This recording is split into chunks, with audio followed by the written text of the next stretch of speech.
any better this time. Apparently it wasn't working very well the first time. Interesting.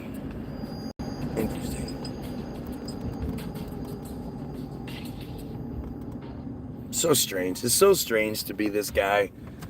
To be this guy who experiences a internet, a YouTube, a reality that most of you don't. And it's not like I experienced, I'm a rich guy, so I experienced that reality. That'd be nice, it's like I get all this weird, I get the negatives of fame without any fame. It's fucking strange. But I was talking about, this hurricane situation that's happening, and how insane it is that we still have hurricanes, that there's still a threat, that it's not something we've overcome, a long memory. Hey, you remember how we used to have hurricanes kind of situations? And there's just so much more to it than people realize. Do people realize that like 90% of the tornadoes that happen in the world happen in the United States? Do people realize that the majority of the hurricanes that happen in the world happen to the United States? Or at least North America. But that's so... I don't even know what the word is, like upsetting, I guess. The part that's so upsetting is that it's completely manageable, and it's been that way for a very long time, and it doesn't matter. There are still shit tons of people that are going to lose their lives, going to lose their everything, in order to maintain the illusion that, like, we don't have the tech. Like, it's weird. Normally, they're not trying to convince us that they can't do something. Normally, they're trying to convince you that we can go to the moon and shit like that, right?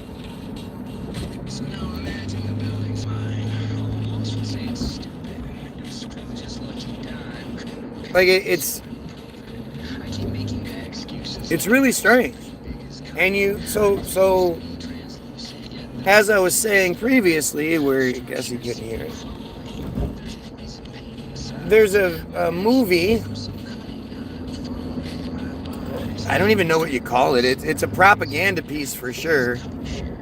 It's from 1959, made by the government and Disney working together, and it's called Eyes to Outer Space, or Eyes to the Skies, or something like Eyes to something. Eyes. I always put Eyes to the Skies Disney, and then it pops up. But it could be, it's actually like a 3-part series where they actually made 3 different parts. And I should actually watch the other parts, because if Eyes to Outer Space was so telling, the other ones would have to be just as good, right?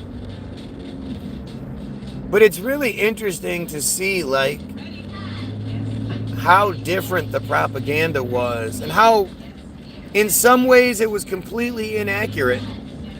Their expectations. Like, when you think about, so in 1959, when this was made, we hadn't gone to the moon yet. We barely had any sort of, the whole space bullshit wasn't getting pushed on us yet. And you see this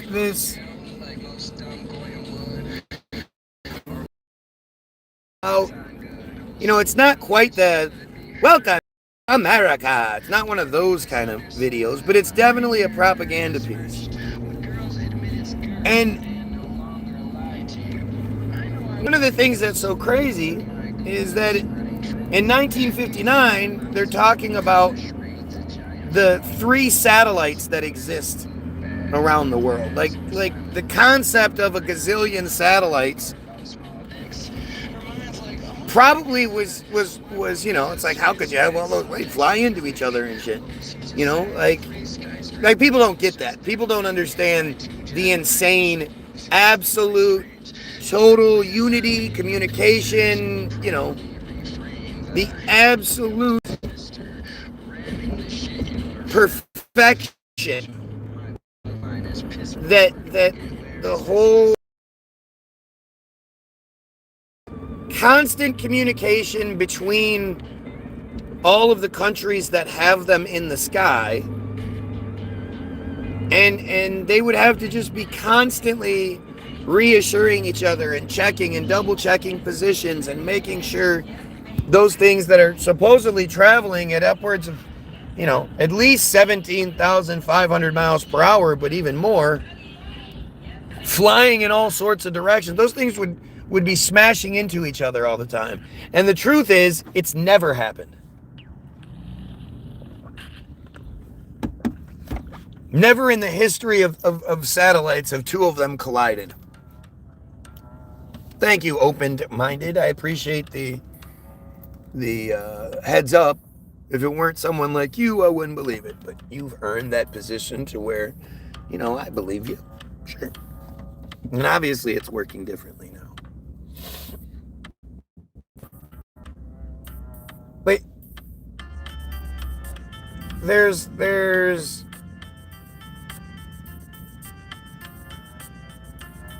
I forgot. I'm supposed to go do something. So you guys are going to be with me on a longer ride than I expected.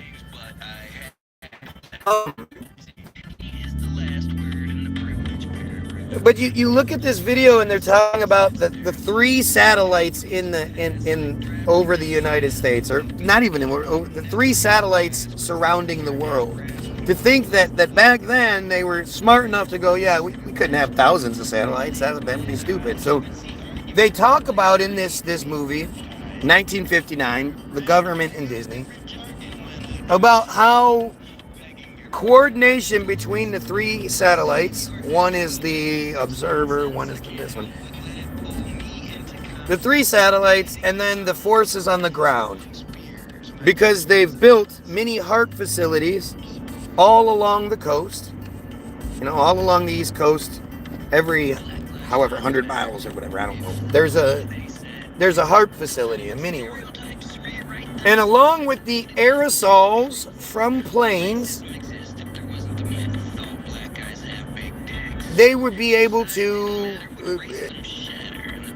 eliminate hurricanes. That was the claim back in 1959. That with the tech, they were almost there. And they're not going to put out a video in 59 claiming to almost be there if they're not already there. And if they hadn't planned on letting us have it too. I wonder what the actual, how that worked out. I wonder who made the decision, like, nah, we're going to keep this tech quiet. We're not going to do that. Nah, we're not going to do that. I don't know. But this video is there's no conspiracy theory element to it. It's 100% what they want us to know.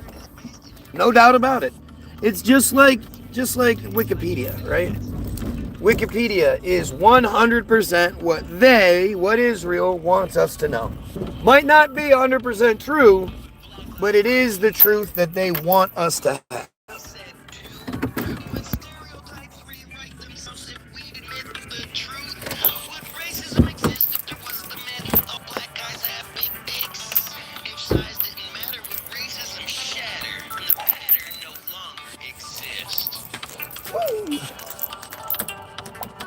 It's one of my favorite TBG songs.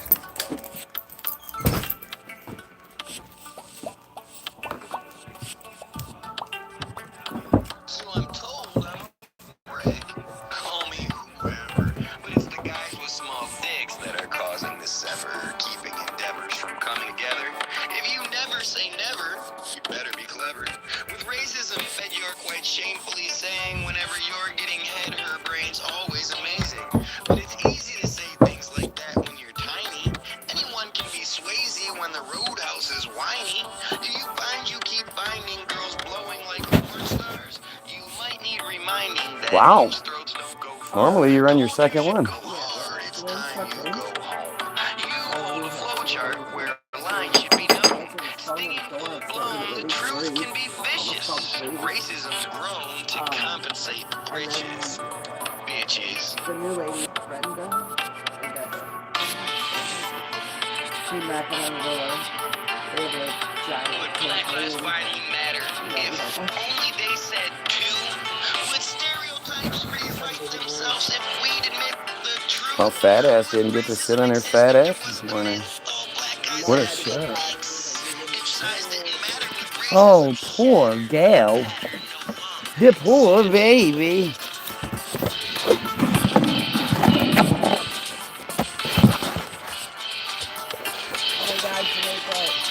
That's what we're talking about. Good, because it wasn't moving.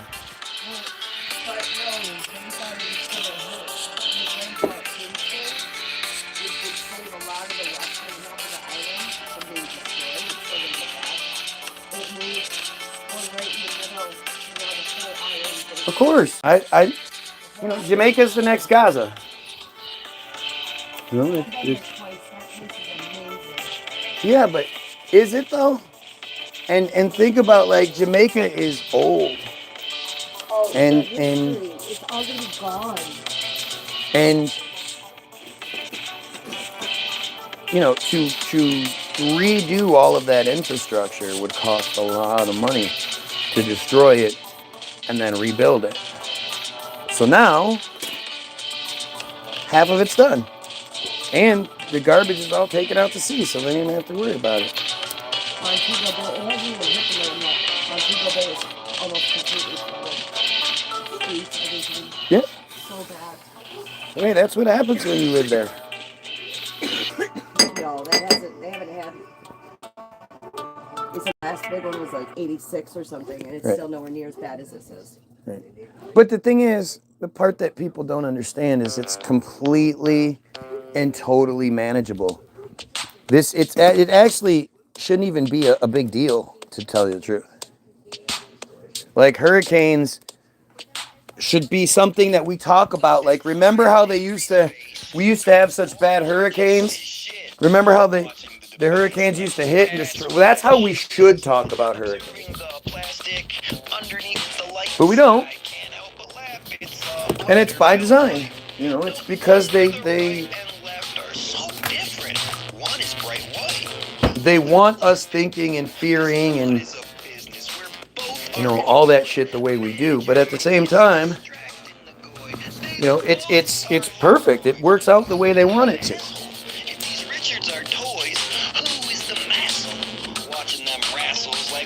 Yeah, I should be happy. If I didn't have to leave, I'm gonna go sell this.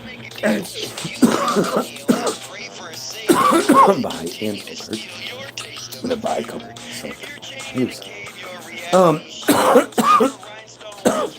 Hopefully. We'll see.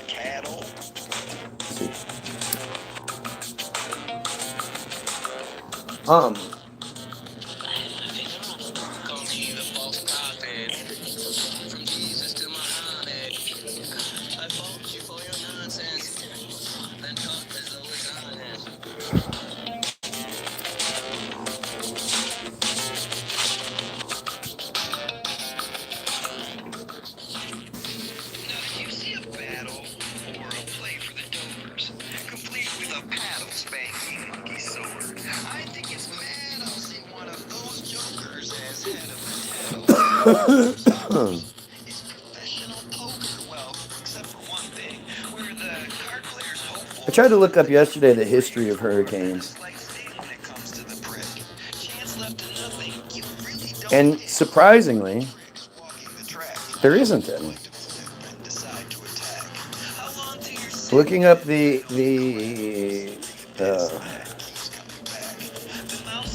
Wikipedia page, there's nothing there as far as history goes.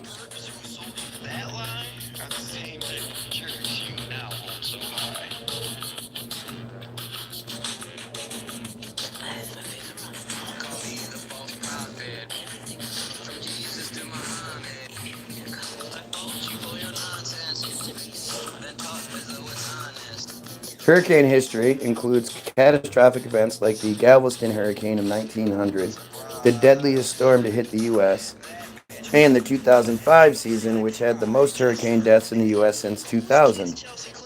The history of hurricanes is marked by both powerful storms like Category 5s and the most intense on record, Hurricane Patricia, and like Hurricane 5s and the most intense on record, Hurricane Patricia, and busy and quiet seasons, with 2020 being the most active Atlantic season and 1914 the least active. Major events are often remembered and can lead to the retirement of their names to prevent confusion, according to the NOAA. These people have bleached off the blood of the land since the days when a breach in the chain of command met the demand. I remember Hurricane Andrew. Notable historical hurricanes. Ready? Galveston hurricane of 1900. You're telling me they weren't hurricanes prior to 1900? And you don't hear about them. That's the craziest thing.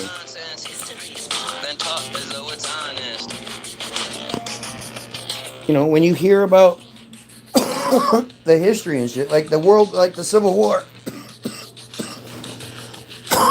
there's no reports of the Civil War being affected by a hurricane, which wouldn't make any sense. 4-year battle. Mostly fought in areas that, you know, a lot of those areas are affected by hurricanes. Whether it's directly like Georgia,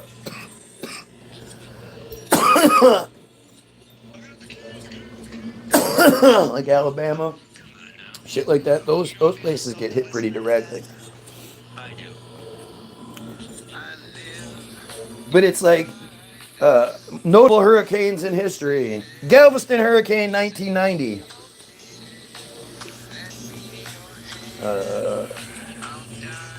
1969, another of the strongest hurricanes hit the U.S. mainland, making landfall in Mississippi.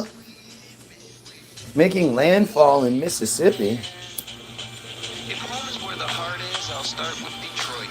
Our city exploits. That's just weird. When I think about, hi, Carol Squirtle. I don't think about Mississippi. To be number one when it comes to the grief over losing our sons or when daughters become our biggest aggressors. The final outcome of pressures. Our measure of worth is financial. Our season is canceled before its premiere. Fear is media. We swim in this bias. Fuck the fear and those who supply it. On the verge of a riot. She's chattering at the birds. Wonder what that is. Why do they chatter at birds? So glad you don't get hurricanes in the UK. Right, which is weird.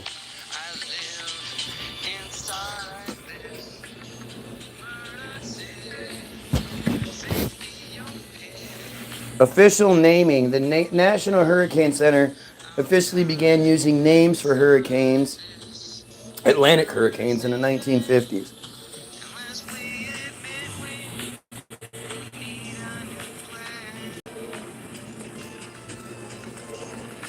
The earliest major hurricane to make landfall in the U.S. was Hurricane Audrey in 1957, which hit on June 27th. You guys don't see something wrong here?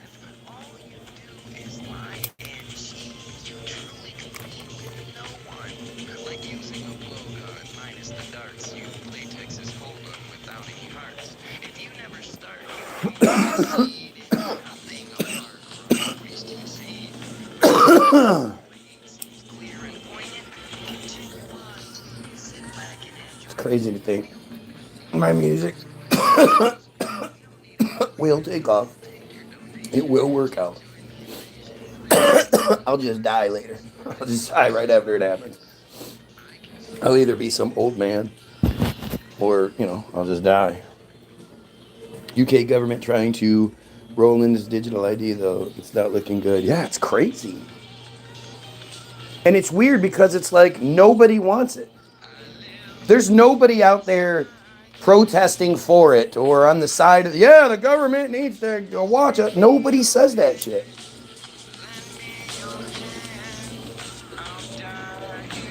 Yet the government that supposedly represents us, I mean, consistently doesn't seem to give a shit about what we think or want.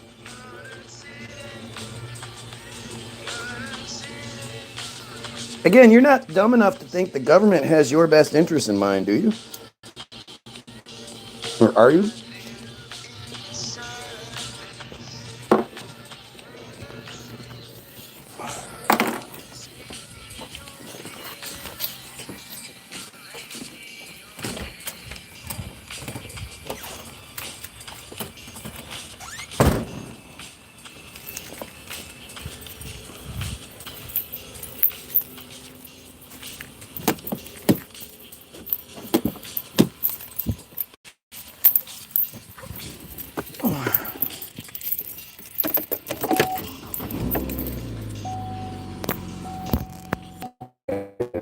A little bit more.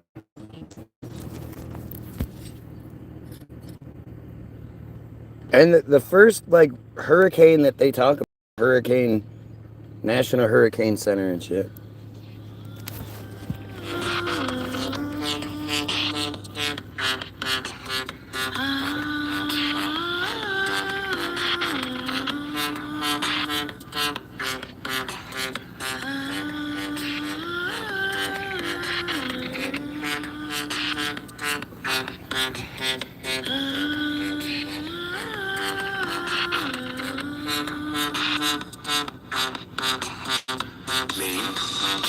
I'm so popular.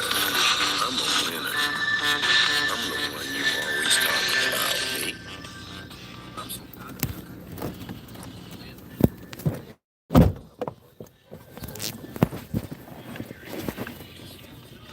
All right, driver, you know where we're going, right? Okay, let's go then.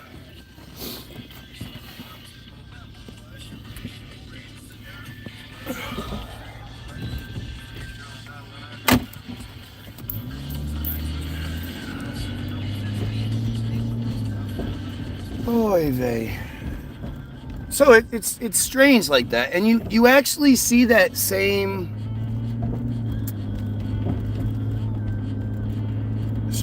same strange non-narrative when it comes to tornadoes. Go ahead, look it up. Appreciate it, man. Don't forget to grab your free download, www.bilderberg-group.com. You notice how the more you hear it, the better it sounds? Because it's so different. Like, it's just like me, really. But it's so different compared to what you're used to that at first you go, oh, that's weird. Never heard anything like that before, and it doesn't quite resonate. Sometimes it does, but sometimes it doesn't. It doesn't quite resonate as much. But the more I play the songs, the more I listen to them, the better it sounds. And I'm super critical.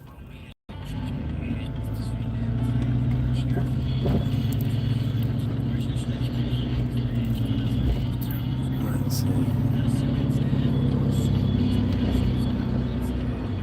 But I challenge you, look it up. Look up the history of tornadoes.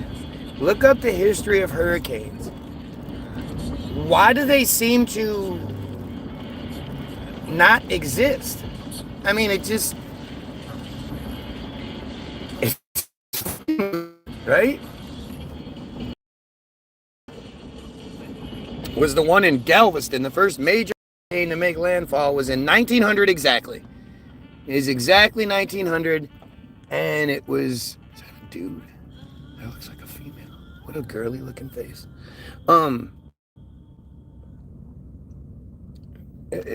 Why would that make any sense? Because it's funny too, because again, this is where your dumb brain kicks in and you go, well, back in the 1900s, we didn't have the technology and the ability to keep track of things. Like, dude, we were building fucking monuments that still exist today. We were building channels. We were building railroads. We were pulling until we made this first suspension bridges in like the 1880s, of course. You know, I mean, it just like we had all sorts of tech. We could build a submarine that could spend an hour, 3 hours underwater, 150 feet deep in 1950. At least, again, this is what they want you to know.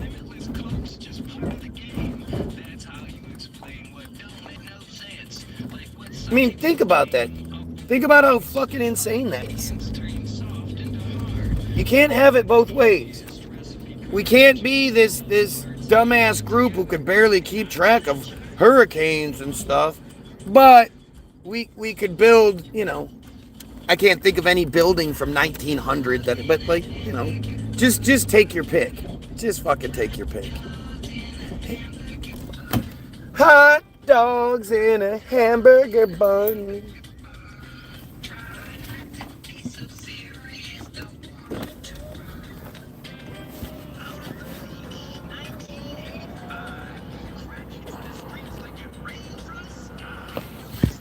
I'm really a tea-bagged narcissist. What does that even mean? Like, that's seriously, that's what you come up with? Like, I get that you're stupid and you can't come up with, you can't, you know, keep up with things and make decent points or, you know, like, I understand that that's how it is for you.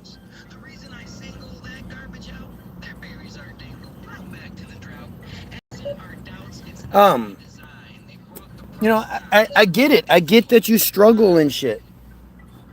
But the stupidity in not being able to, like all you do is show your obsession. And that's such a weird thing. Like, I always just, I don't think of myself as important as you guys do. And it's such a strange thing to see just how much I matter and you know, you live your lives by me. It's so weird. Begging for attention and all that shit, like, so strange. You the one who show obsession. Yes. By going live, I'm obsessed with you guys who make fake profiles to watch me. Yes. Yes, I'm such a weird, unique person because I go live. Nobody else goes live but me. I'm crazy. I gotta see this broad's nails.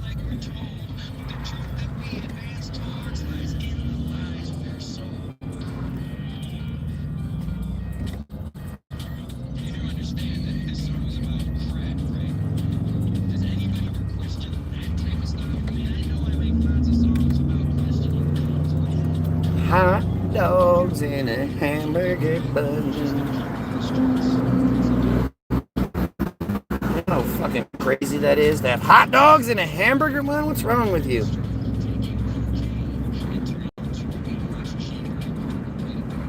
I want to see your nails. And she puts her nails down or something. Of course. Why watch someone if you hate them? Does that make sense? No, not at all. Like, it's not just watch, but literally obsess. You know, set alarms and do all the craziness that they do so they can come here to beg for attention, only to get smashed consistently. It's just such a weird, it's been weird the whole time. And really, I tend to not believe that real people are like that. I tend to not believe that real people are that stupid. You know? I can't, you know, you're, that's too stupid. That's too out there. It's just too weird. It's so foreign. I can't imagine being that way over anyone. I can't imagine someone blocks me and I make a fake page so I can watch them. I don't care who it is. Like, it's just such a strange, need. You need that other person so badly that once the relationship ends, the situation ends, you just keep hanging on and desperately, like, you look at it like if it's a relationship, if somebody breaks up with somebody else and the person, it can't be an amicable breakup, they can't be friends about it. For one person to then make fake profiles so they can watch the other person, like every single one of us thinks that's off limits. That goes, way out there. That's not something the majority of us would do. And yet, literally, that's all these guys have. They wouldn't be blocked if they didn't go down the pedophile route. But just to think, like, what are you doing? It's a fucking truck. Drive. It's really weird. But then again, it fits this really weird reality that we have where it's a lot more manufactured than people think and realize. And the proof is in front of you. You just have to see it. You just have to be willing to see it as it is. Is going on here? Now you're gonna drive 20 miles an hour in a 40. This dude's so old he can't even stay straight on the road. Okay, let's go, old man. Let go, come on. Oh, you motherfucker. I caught the red because of him. Damn it. Driver, you need to drive faster. Fuck the reds, just go through the yellows.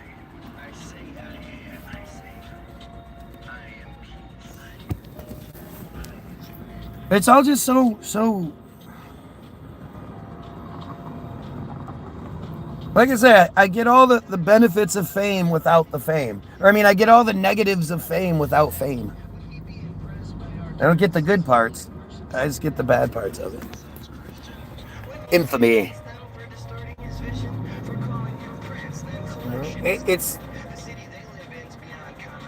And if you look at it like it's just look at it from the perspective of, like, imagine there was a group discussion happening. And, the group discussion was about XYZ. And yet, certain people just kept coming in and being like, well, I would make a point, but you'll ignore me. Like, can you imagine how weird that would be? Or they just start talking about random shit that has nothing to do with what's being talked about. Like, it's so far out of normal. It's so far away from normal that I just don't think... most people don't believe it's even possible. There's AMA. When my boys were little.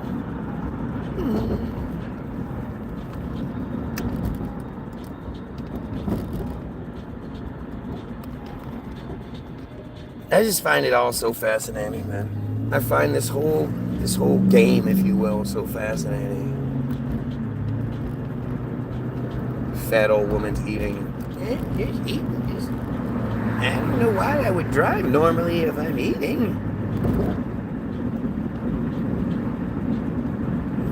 It's just as, it's like, again, how many times have you seen me ask for religious people that have any clue about what they believe or why they believe what they believe, and it just never happens. They're all just stupid.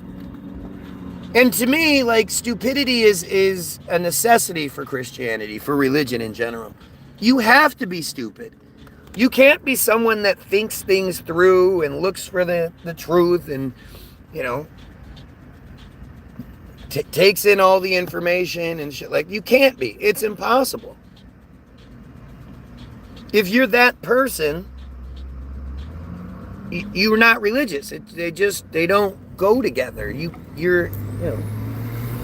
have to be dumb and believe in virgin birth and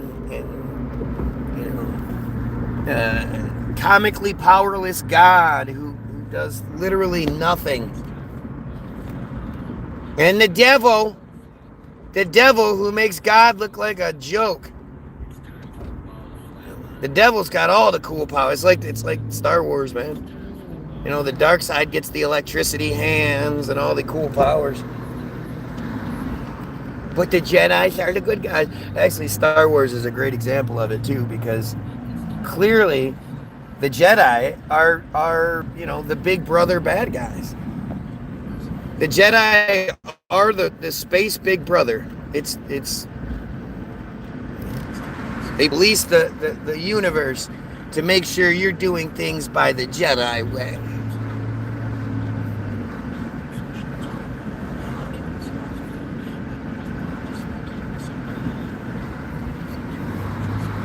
Ew. Poop truck.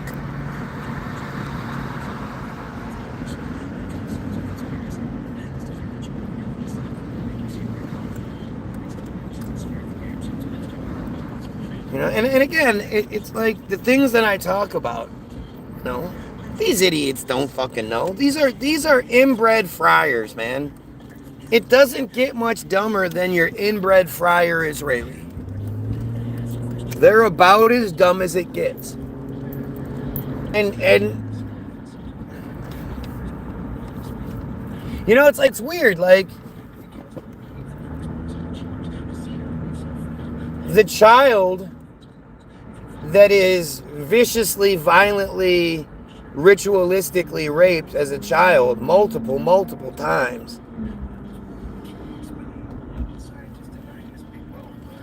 Is it like, can you blame that person for who they become? It's kind of strange, right? You know, they're broken. They're broken. So then you look at, you know, the fact that as children, they're ritualistically, violently, viciously raped. And then as young teenagers, 13, 14, well, they're men at 13. So if they're men at 13, that I guess that's when it begins. But then they're forced into the other side, where they then are the rapers. And they just complete the circuit, right? They you know, they do what was done to them. And you know, I mean, I hate to say it, man, it gives me such a better understanding of what's going on and how all of this is working. Because, you know, you look at it, the average everyday person looks at everything Israel and goes, what the fuck? Like, who the fuck are these savage people? Who's so fucking insane that they can do these kinds of things to other people? Who's such a horrible person that they, holy shit, the boneyard closed. Oh, that's nuts.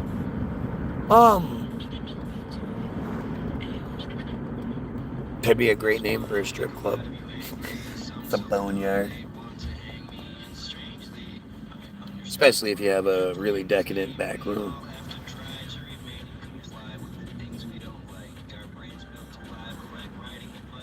Like, I'm really actually struggling with this. This is something I'm struggling with because, again, you look at the situation and you just think, like, we can't be the same species. They can't be humans and do what they do to other human beings. And they try to push this narrative that, well, it's the Zionists. It's not, you can't blame the people, it's the Zionists and it's the government and, you know, all this other bullshit. When in reality, like, it, you know, Netanyahu won his position overwhelmingly. Now, granted, he aligned himself with multiple different cult leaders, you know, the Bezalel Smotriches and the Itmar Ben-Gvirs and the Avi Moezes, and you know, they created this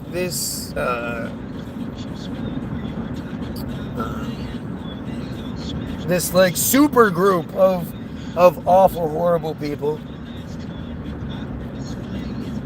But still, like, you know, and it makes sense. It really does. Like it seems like it doesn't make sense, right? You think, like, how does the average person do this? How can they be so heartless?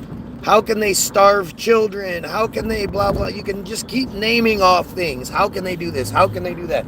How can they look at their women like such pieces of shit that their vagina is so disgustingly poisoned that they have to go into the, you know, visit the mikvah every month to depoison their vaginas. How do people get to that position? Well, I'm chosen by God. Like, especially when there's clearly no God, there's clearly, you know, all of it's just bullshit. It's just bullshit. So you ask yourself, how do people get this way? What kind of horrible, just awful creatures are these? And when you start to understand that it's... Oh, fuck.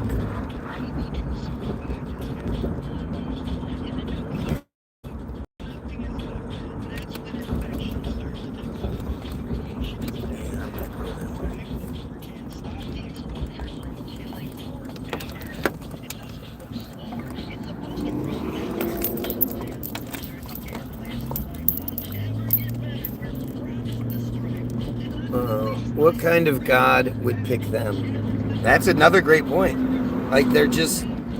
But who's to say that's who they are? Like, this is who we see today is, you know, is the result of generations of inbreeding. They're just inbred, disgusting little trolls at this point.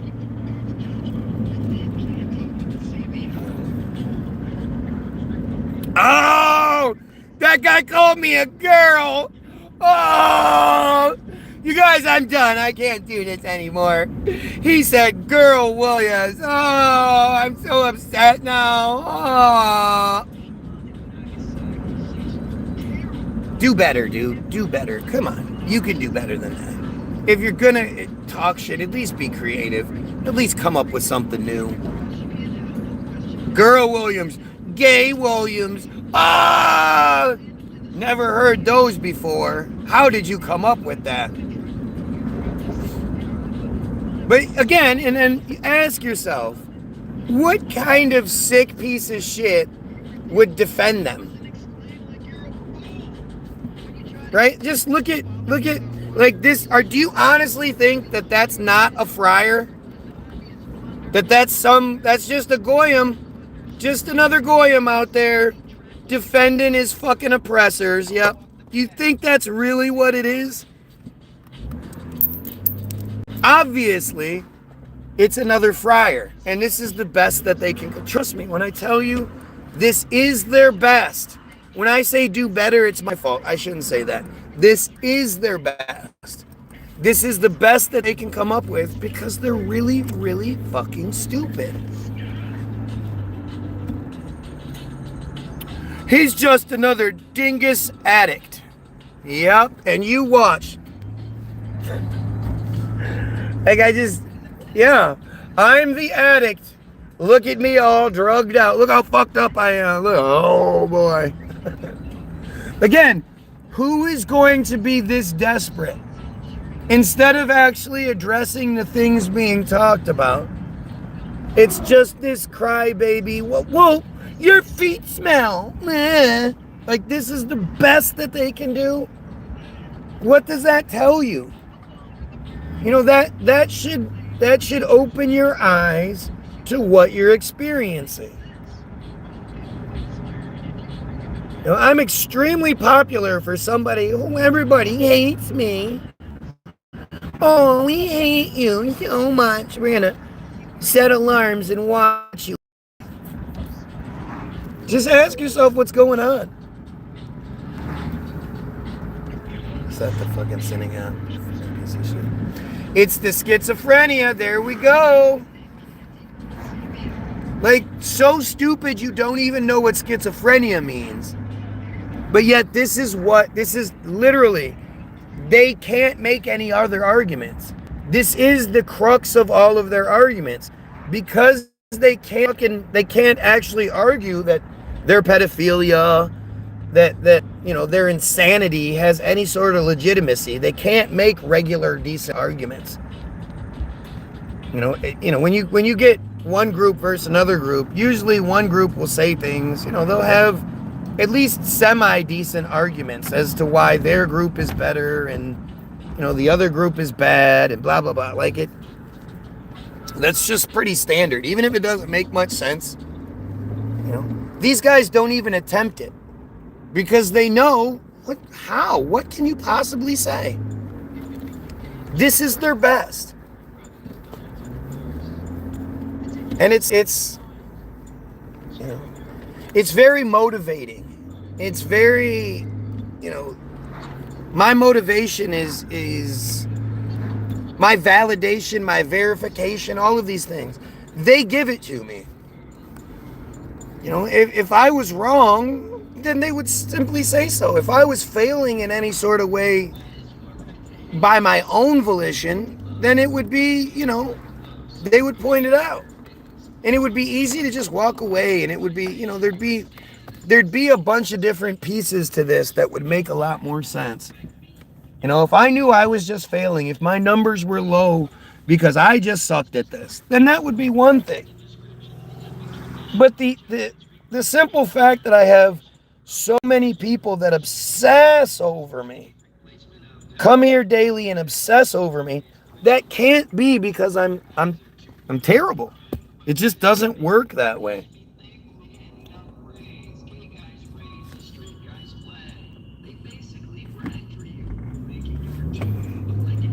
And the desperation, the fake profiles and just the insanity that goes into trying to oppose the guy who thinks we should kill pedos.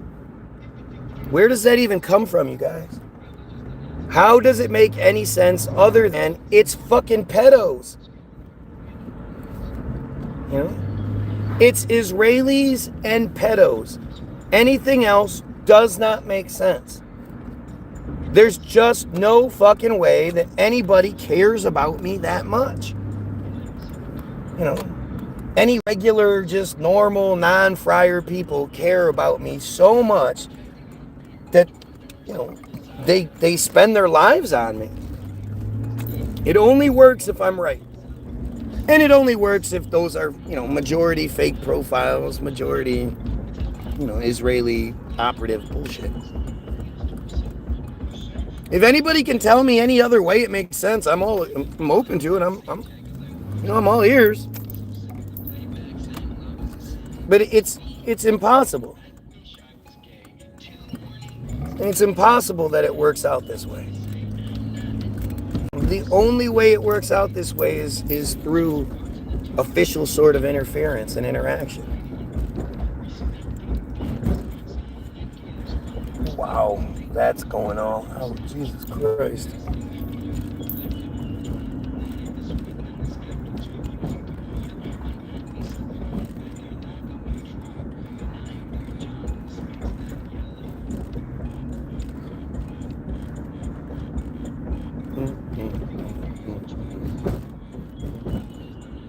God, it's all over this area. So wild.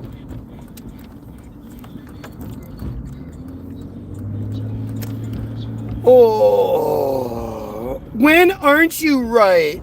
When aren't you right? So am I supposed to argue things that I think are wrong? What sense that that perspective, that stupidity that always comes my way in that regard. You always think you're right. Right, because I'm going to sit here and argue a bunch of shit I think I'm wrong about. Makes so much sense. Gosh, I wish I was smart like you. It's like saying that black or white skin's a choice. Stupidity smacks with an ignorant voice. If you like to kiss boys, that's not amazing. It's only white noise. It's really the same thing. It should be like saying nothing at all. It matters like playing catch with the ball with your dad in the fall. It's important to you. You make the call of who you put through, telling that to like your boring stories. Your sex life is moot, cute, but no glory or feelings of horny should ever be present. Even if whoring, your only repentance should be what is spent if it cost you your value. You're forever indebted. Oh, baby, I got what I wanted. Stuck in a mailroom full of Cheaper than expected, and that's always wonderful. Letting you spew all of the you could have been back when you were cool. Way back when. If you think the gay is a Oh, choice, oh, yeah, yeah, yeah. it's in your head so loud it's I'm gonna make more money off of this.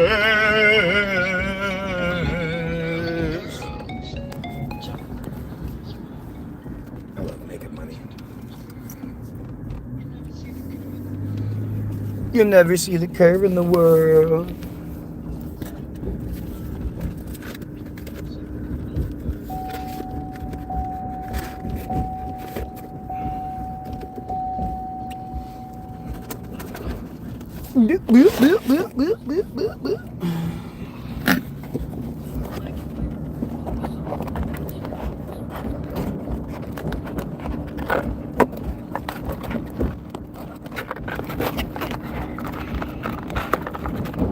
Sorry, just looking through this stuff I go pay.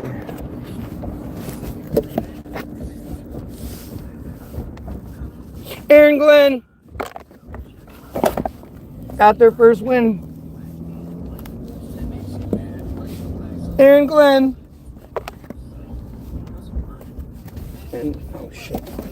Drop lines. Yeah, I want to see the best one.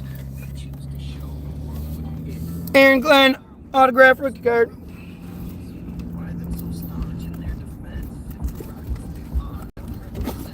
Aaron Glenn. Refractor.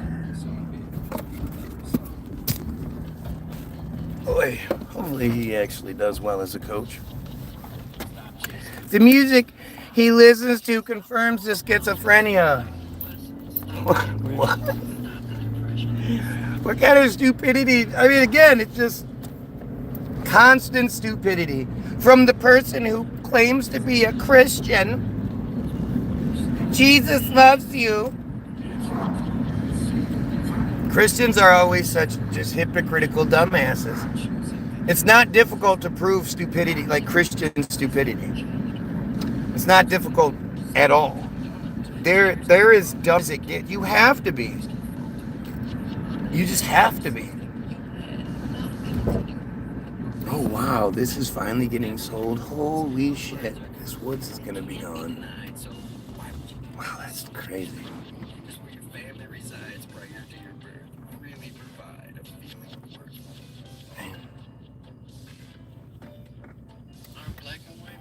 This is the area I grew up in when I was a wee lad. I'm not a Christian, idiot. No, you are. You're a Christian or a dumb piece of shit friar. One of the two. But you're the one always pushing your Jesus bullshit. Remember, dumb friar? So are you acknowledging that you're just a dumb friar? Are you going with that now?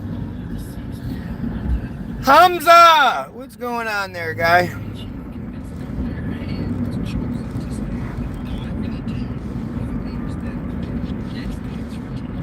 It's wild, man. It's all just so wild.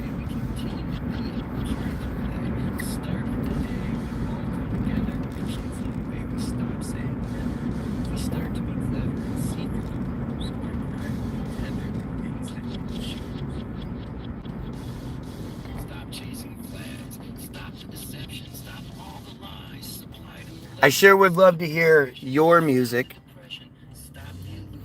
Oh yeah, you're Palestinian, right? We believe that. You know, Palestinians out there standing against those who stand up for them. That totally makes sense. I believe you. You know what? Why don't you prove it by making a Guy Williams Sucks video? You could absolutely prove that I'm wrong, you're right, you have credibility, you're not just some dumb piece of shit. You could easily, all you'd have to do is make a simple video. Guy Williams sucks. This is why. Blah, blah, blah, blah, blah. This is my face. Look at my face. I'm saying Guy Williams sucks. Why don't you just do that and get some credibility? Because you don't matter that much. You only matter enough to watch every single day for hours on end while begging for your attention. But you don't matter enough to prove that I'm a real person. Never happens. They never will. Oh, and you're Palestinian, for sure. Let's prove it. You dumb piece of shit. I wonder what that building was. Although it's pretty basic. I saw the second hour of the 2 hour plus Dr. Judy Wood PowerPoint, and it was fucking the most amazingly accurate thing you've seen for something that doesn't actually tell you, you know, this is what happened. Right? I will make one when I'm wearing a mirror. Yep, I bet you will. I bet you will. Be willing to admit you're wrong for once. Well, just like anything else, it's not like what am I supposed to admit to being wrong about? Nobody even dares come at me with anything because they know I'm not wrong.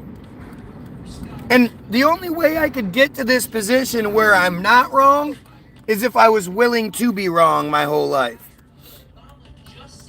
I could be Palestinian and still think they're an absolute.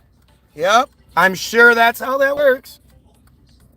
I'm sure it is. Just like I'm sure you're going to make a video showing that you're really a Palestinian after work. Because, you know, you're at work right now licking my balls. Right? That's how that works. You just go to work, and for the entire morning that I'm live every single day, you just hang out and watch me begging for my attention. Yeah, that totally makes sense. You are totally making sense. Leaves you with more questions than answers. To a degree. I mean, to a degree. I don't call them Americans after a sit down with Navajo elder. Address them as European. Yeah, but we're not all Europeans. And if you believe the Native American story, you're just being duped again. I don't buy the Native American story at all. Sorry. Yes, your schizophrenia. Yes, it's schizophrenia. So think about it from any way you want to look at this. Let's just say schizophrenic. This guy thinks like he's the good guy because he found a schizophrenic that he then tries to fuck with over for hours every single day. Yeah, you sound like a good person. I know I look for people with mental issues and then find them and obsess with them. That makes sense. But then there's that other side where there's nothing about this that's schizophrenic. So the fact that you're so dumb, you keep saying the same inaccurate, stupid thing, it's just more of it. It's amazing. And if I'm schizophrenic and crazy, why can't you pick out any single thing I'm getting wrong? I mean, it's all just, everything you say makes you look stupid, and you're too stupid to see it. It's fucking crazy. It's been a crazy thing to witness for years now. Because I'm the one that goes against the grain. I'm the one that goes against the official narratives and shit. So I'm the one that should be easy to debunk. It should be easy to destroy what I do and make me look stupid. But you can't. At least you admit you're Y-O-U-R mentally unstable. Yep. I admit my mentally unstable finally is a thing. My mentally unstable. Whatever the fuck my mentally unstable finally is. And what do I admit my mentally unstable finally does? What are you saying? How does that work out? I don't even know what my mentally unstable is. My mentally unstable finally is. But what does my what am I admitting that my mentally unstable finally does? Come on, smart guy. Say more stuff that makes you look really, really smart. Come on. You're so smart. You're so smucking font. Come on, let's hear some more. I mean, no, wait. No, don't. Stop saying these things. They bother me and hurt me so much. Please stop being so mean to me. Oh, how stupid. Thank you. Like there's a reason why you're here. There's a reason why pedophilia is the only thing that gets you blocked. And it's because what you guys do works out for me so fucking well. You know, I couldn't sit there and be like, all right, hey, Bill, I'm going to need you to go ahead and call me or come onto the feed.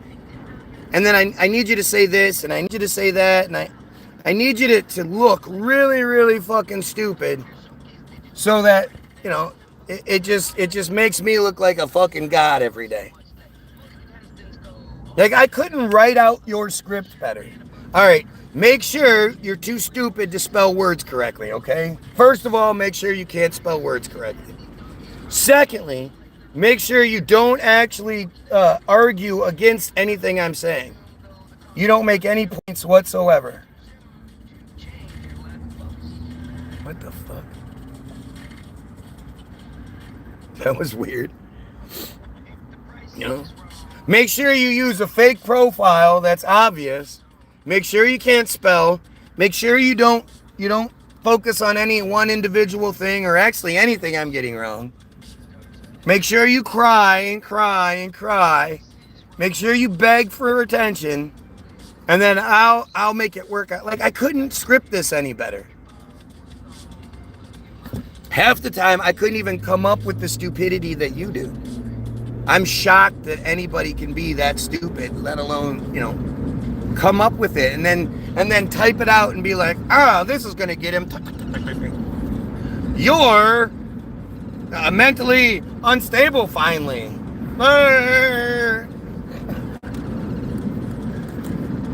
Like, it's just wild, man. It's such an interesting thing. Yep.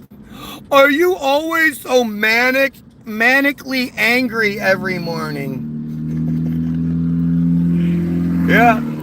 You would know. You watch me every fucking day, you dumb clown. You know, anybody who wonders why I don't bother addressing these fucking idiots, do you see it?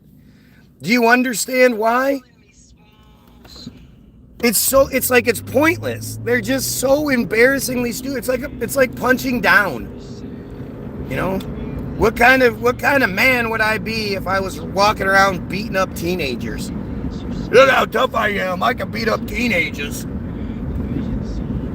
I almost feel bad. Like so much of the time I feel like I'm, you know, fucking with the special kid, but obviously I'm not, so it makes it okay.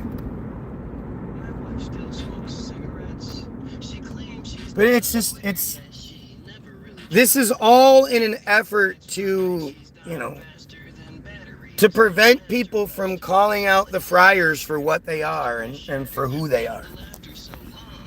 You know? This is all to try to stop somebody from saying we should kill pedos. Are you always so angry? Yes.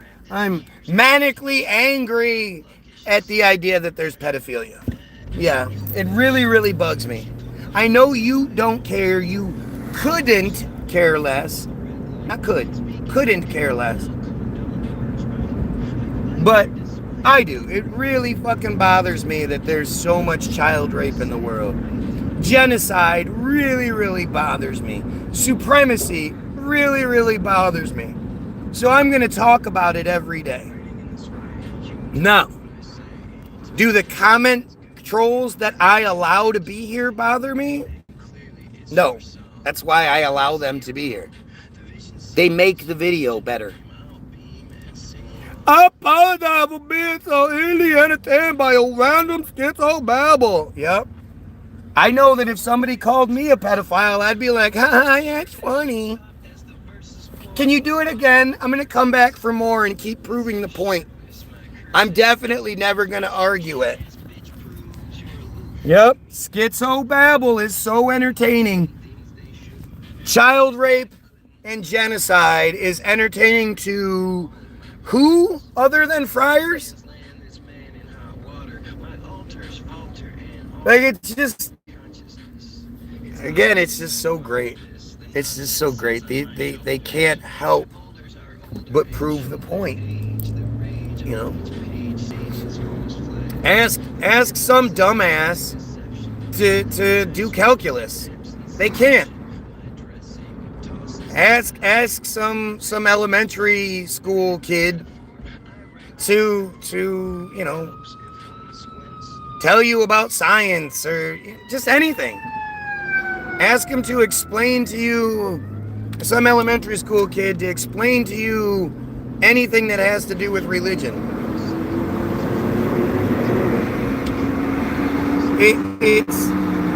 It's shockingly stupid, and it's so obvious and easy. I wish it wasn't so easy. I really wish there was an actual, you know, there was actual opposition that was difficult and you know, actually said some shit that made sense. I wish I could learn from the feed. But when it's just such, you know, obvious stupidity in every facet, how does anybody learn from it? The only thing this shit does is prove the point. You know, they just prove the point. Why don't you debate me on channel this afternoon? Why don't I debate you?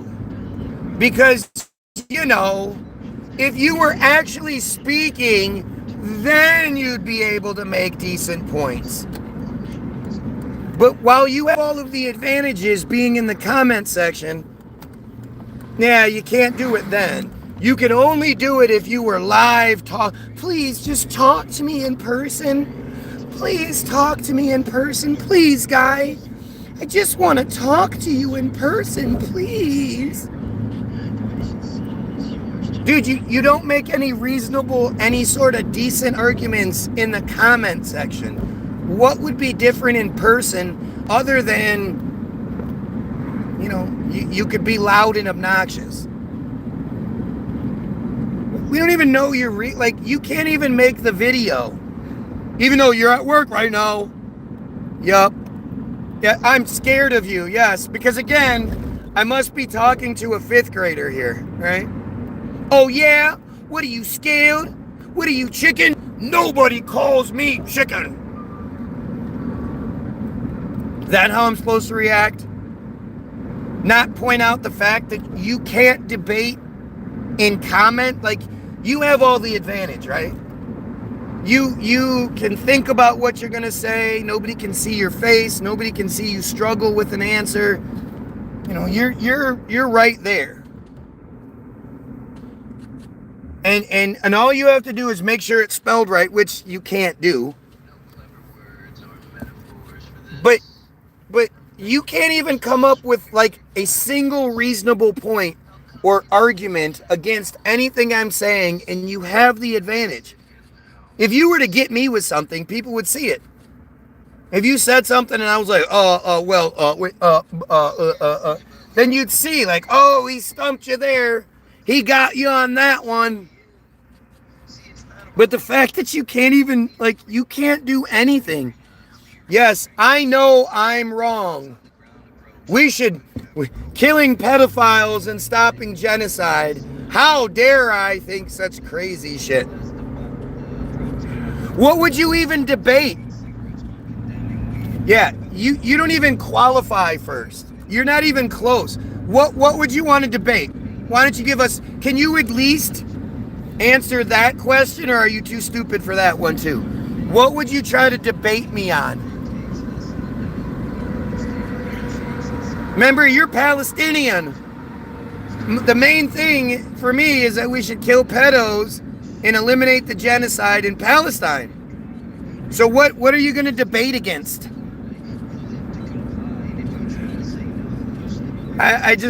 This shit's entertaining to me. Like, I hope this is as entertaining for the real people as it is for me. Because it's amazing how stupid the opposition is. I'm supposed to be wrong. I'm supposed to be the crazy guy. I'm supposed to be the weirdo in the bunch. And yet, this is all it is. Open debate, anything you want. Right. How come you can't debate here? How come you can't make a single argument here? What's preventing you from making a single argument? Like, just unbelievable.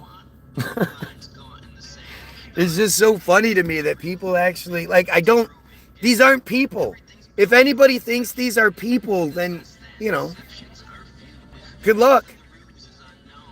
This is the Team Jorge Avatar Ames Advanced Impact Media Solutions. This is one of their avatars. This is what they do. He is never working. Right. Like, all of you guys who are here, like, if you say you're working, you're such a terrible employee. If you're at work and you watch my feed while you're at work, doesn't matter what job you have, whether you're a security guard or I don't really know what jobs you can do where you sit around and watch a video, watch a live feed every day for hours on end, consistently typing, so it's clearly you're not doing anything. You're a terrible employee. I would never sit on my phone watching a feed and was at work. And this is what we always do. It's like this loop of things that they always just go in. Like, that matters. Like, anything I do, like my job status or anything in my life is more important than we should kill pedophiles and overthrow the friars that are committing genocide and all that shit, right? Like, are you, how stupid do you have to be? A real voice is coming out every time you read one of my comments. Yep, sure it is. See, again, notice how they can respond to certain things, but other things they can't. When I ask this doofus what he wants to debate, he says, an open debate, anything you want. I'm not the one that wants to debate you, you dumbass.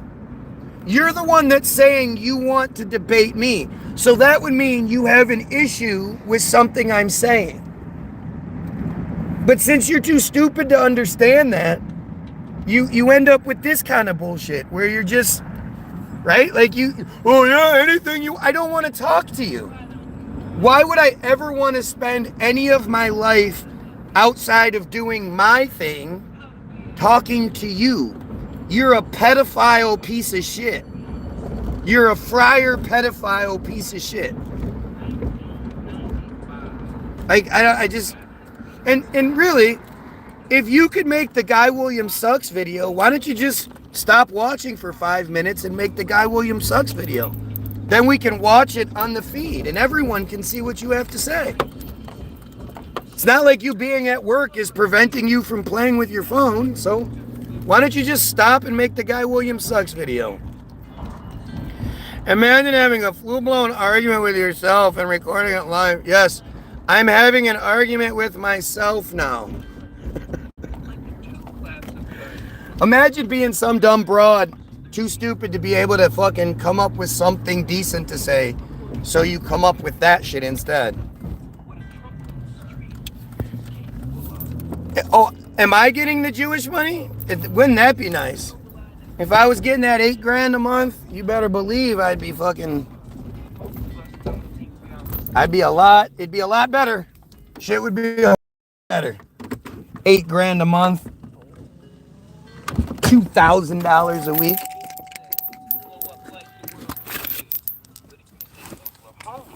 Not gonna get played. Kid Rock displays just what I mean. In Badass, he relays that he is the cream, living the dream, and to rhyme with diploma, he proudly screams, Left my ass off. Laughing my ass off. Pedophilia and genocide are funny to me. Wearing the gaudy jewels, dressing as king. Like the Lord of the Who are these people? Magic, other than piece of shit friars, who else could it be? They make you believe you only imagine. You didn't see reports on TV for everyone who imagine blah blah blah blah. What questions are being posed? Nobody is asking questions and nobody is making any sort of arguments to the contrary. What am I dodging? How is Palestine a genocide when looking at actual genocides, Palestine wouldn't even register? So what was Rwanda? I don't even understand. What's the argument there? What are you talking about? Are you saying the number of people killed? I can tell you that what's going on in Palestine is way more of a genocide than the Holocaust we're all presented. That never happened.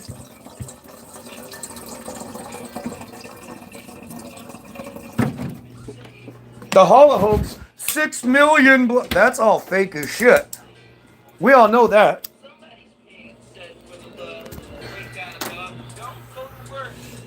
Well, let's see. What questions am I not answering now? Yeah, if you want to talk about subs, go watch the multiple episodes that are about that. Why would anyone in their fucking right mind stumble across a feed where we're talking about killing pedos and ending genocide and go, talk about what the title says, because I don't understand what titles mean. This is the same dumbass that goes to my lunch break and goes, what the hell? These videos are about Tartaria, about history. Where's all the sandwiches? I thought this was a lunch break.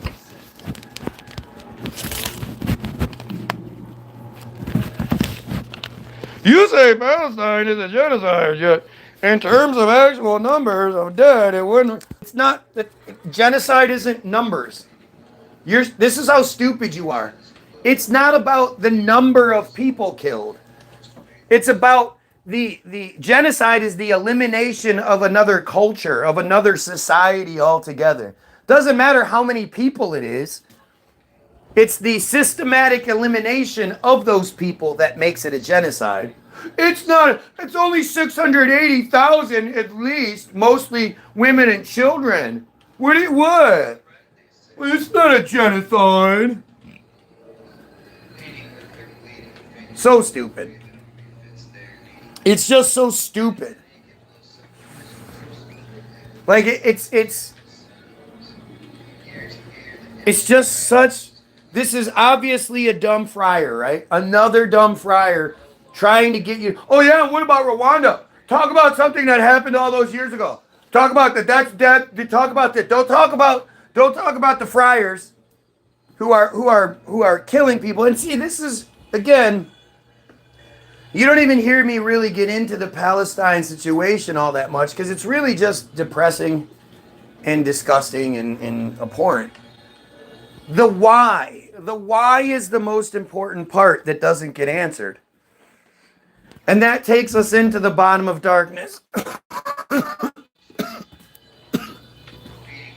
That takes us to the ritualistic sexual abuse that is all over Israel. Right? Nobody said it's not happening. Are you not reading the person above you? You stupid ass. You're so stupid, it's unreal. You must be a female, right? Oh no, you have the warlock thing. Oh. So we all know who this guy is. In his trench coat with his greasy hair. This is a guy who would never say a fucking word to my face. Not a fucking word. This is one of those, you know, he gets off of here and he jumps onto his Dungeons and Dragons group where he's a third level, fourth degree master warlock. Oh, what a dumbass. Good. You and me, public debate. Topic. Poor representation. Don't have an important view. Oh, okay. Let's have a public debate about it. I'm supposed to debate that? Yeah, that makes sense. Why do these people want to talk to me so bad? Why do these people want more of me so bad? Like, I don't already give enough.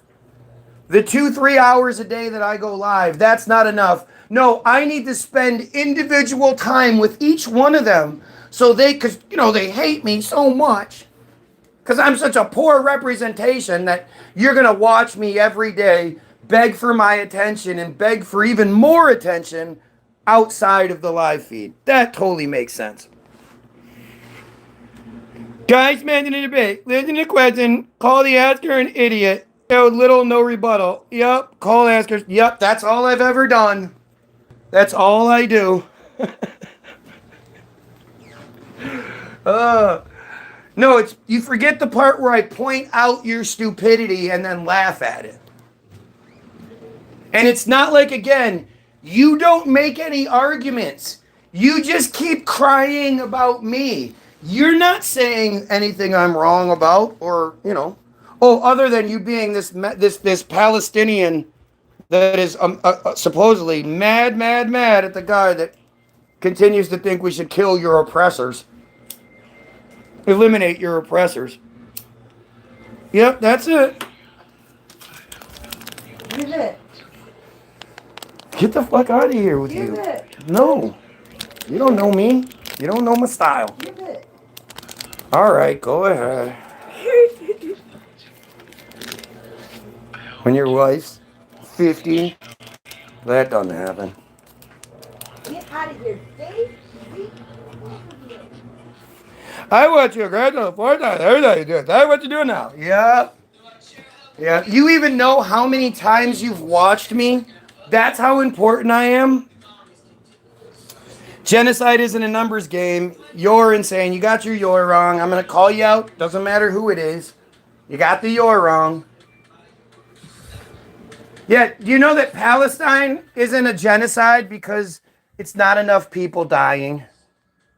That's what some... How many people do they think that? I don't know. But compared to Rwanda, it's not a genocide because it's not enough people. That's literally something somebody said on here. It's not a genocide because it's not enough people. And like I keep saying to you guys, this is their best. I'm still waiting for his first valid argument. Yeah, me too. I'm still waiting for an argument. It doesn't even have to be valid. Just make up something, some sort of argument about something that I've said or something I talk about that's wrong. Why don't you just do it? Or a guy who's correct, he's somehow an idiot. Yep. Somehow, the guy that thinks we should kill pedos and eliminate the Fryer control scheme, the big idiot, that you especially, you watch every single fucking day begging for my attention. You have nothing else going on in your world. No one loves you. No one wants to be in your company. You're just this lonely fucking piece of shit who can't have reasonable, like you can't get your human interaction, your attention that we all crave. You can't get it in a good way. So you're like that kid that's abused at home who only knows how to get attention by acting out.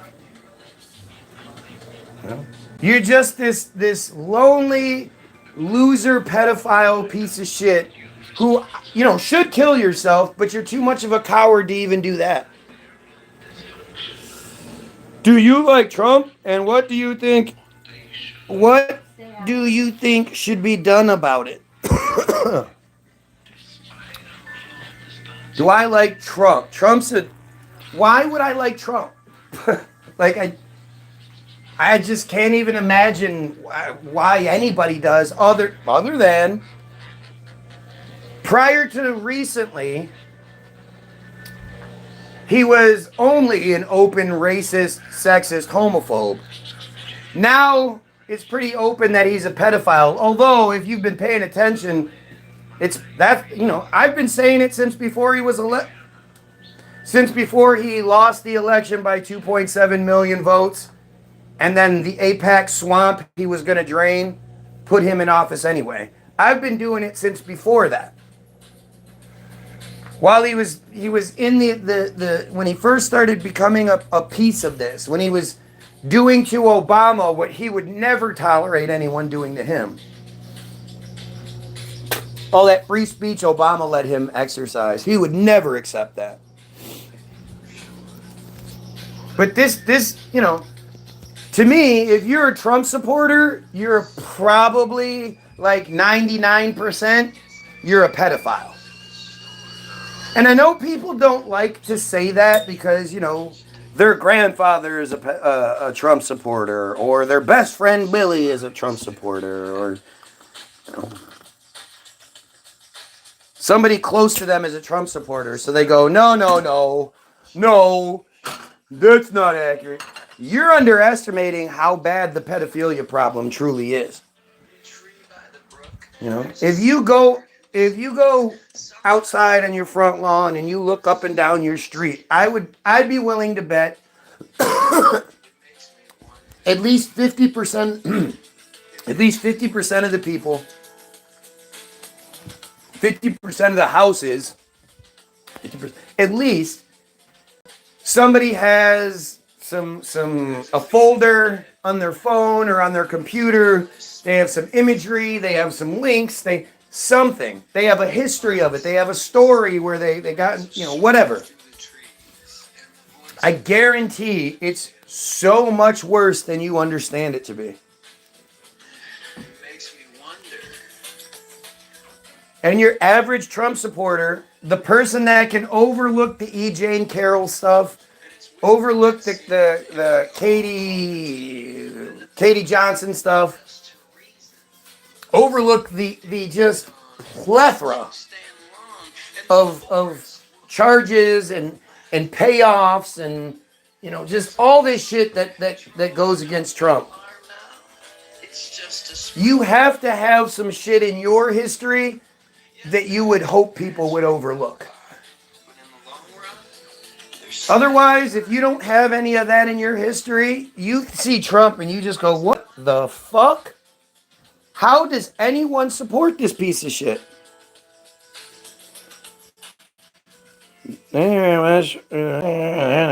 Son turned Republican. I told him, hey, while you are Puerto Rican, do you know how stupid supporting that man is? Yeah, it's pretty embarrassing. You see it. You see there are people of color. There are females, people of color and females that support Trump. It's shocking. He told us to pull up our bootstraps but send billions to other countries. Not other countries. To one other country. Trump is America first, except for Israel. And Trump works for Israel. I mean, there's no doubt about it. There was this meeting that happened, this presentation that was given to us, where Vance and Netanyahu's bitch punk ass were being interviewed, and the interviewers, or there's like a mini press conference. And one of the reporters says something along the lines of like, what do you have to say to all the people that say Israel controls the United States? And then Netanyahu goes, wait, I have to interrupt you for a minute there. It's funny because the same people that one day they'll say Israel controls the United States, and then the next day they'll say the United States controls Israel. So which one is it? Nobody fucking says the United States controls Israel. Nobody. Nobody thinks that that Trump does anything but bow to Netanyahu. And you saw it when Trump pulled out and pushed in Netanyahu's chair for him. That's what you do for the boss. Or your lady. And the thing is, I've been doing this for years. I've been doing this since before Trump was in office. And I've been asking people for years, instead of me sitting here talking about the shit, why don't you just tell me some of the good stuff? Tell me some of the good stuff that's just only associated with Trump. There's no other way it was Trump doing it. Tell me something. And they never have shit. Right? They never have shit. They just don't know anything.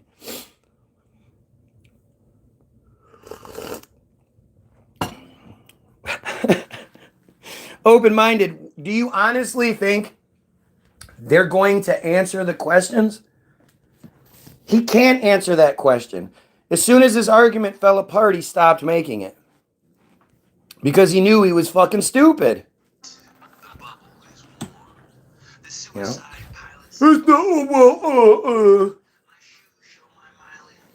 They're never going to answer the question. They answer certain questions, which proves that they can hear what's going on and that they're part of the program. They can answer those questions. But yet when it comes to like, the real questions, the real meat and potatoes questions, they just hide. They can't answer any questions. If they answer any of the questions truthishly, it's going to shine the pedo light on them.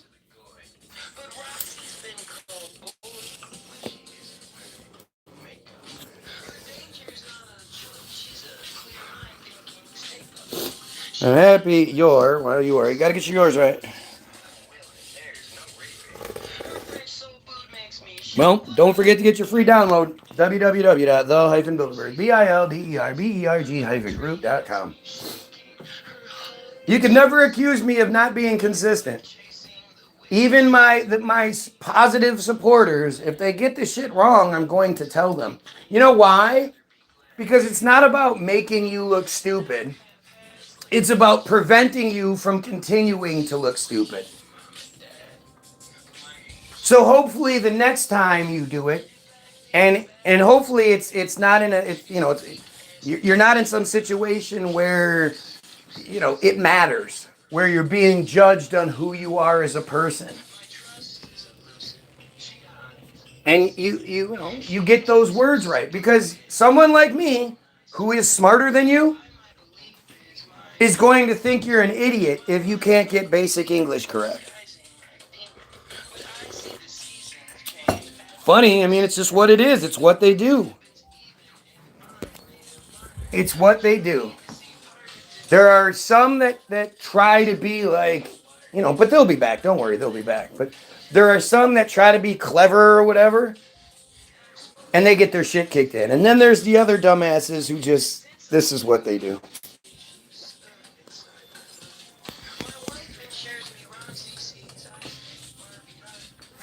Why didn't the dumbass make the jump off and make the Guy Williams sucks video real quick?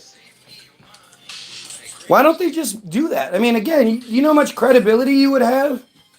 You'd be the first one to do it. You'd be the first one to prove that this is not just a bunch of bots. And yet none of them seem to want to.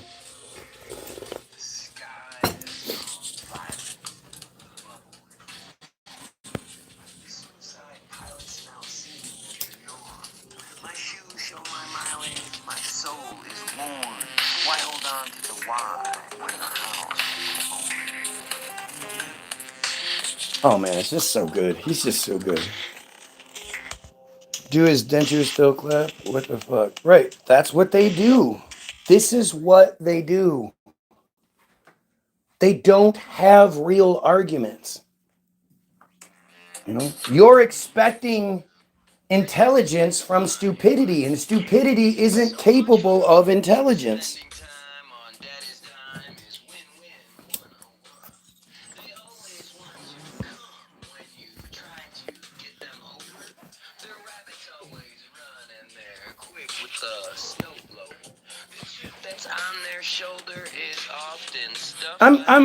I'm really kind of shocked about this whole hurricane shit. Shouldn't be so hard to find the history of hurricanes. Here, Weather Underground, Hurricane Archive. All right, let's see. Detailed information for tropical storms since 1851 and tracking maps since 1971. All right, so let's see. 1851. Oh, what are these numbers? Storms, hurricanes, and deaths.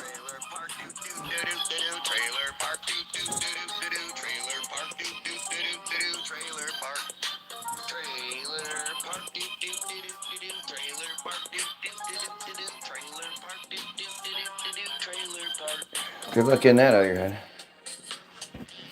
1851, there were 3 hurricanes, 0 deaths. And you have to think too, like, you're right, guy, the trolls do make the video better. Absolutely. Absolutely.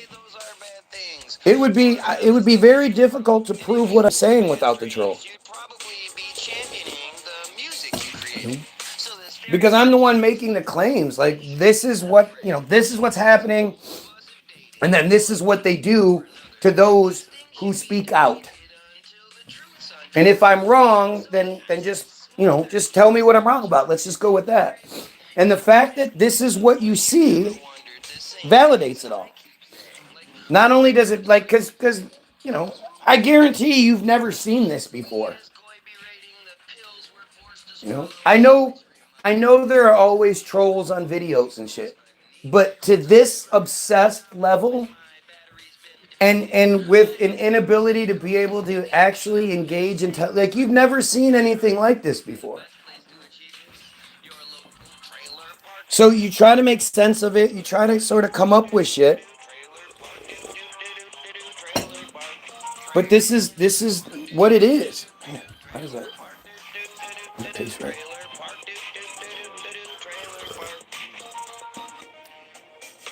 Tastes like garlicky.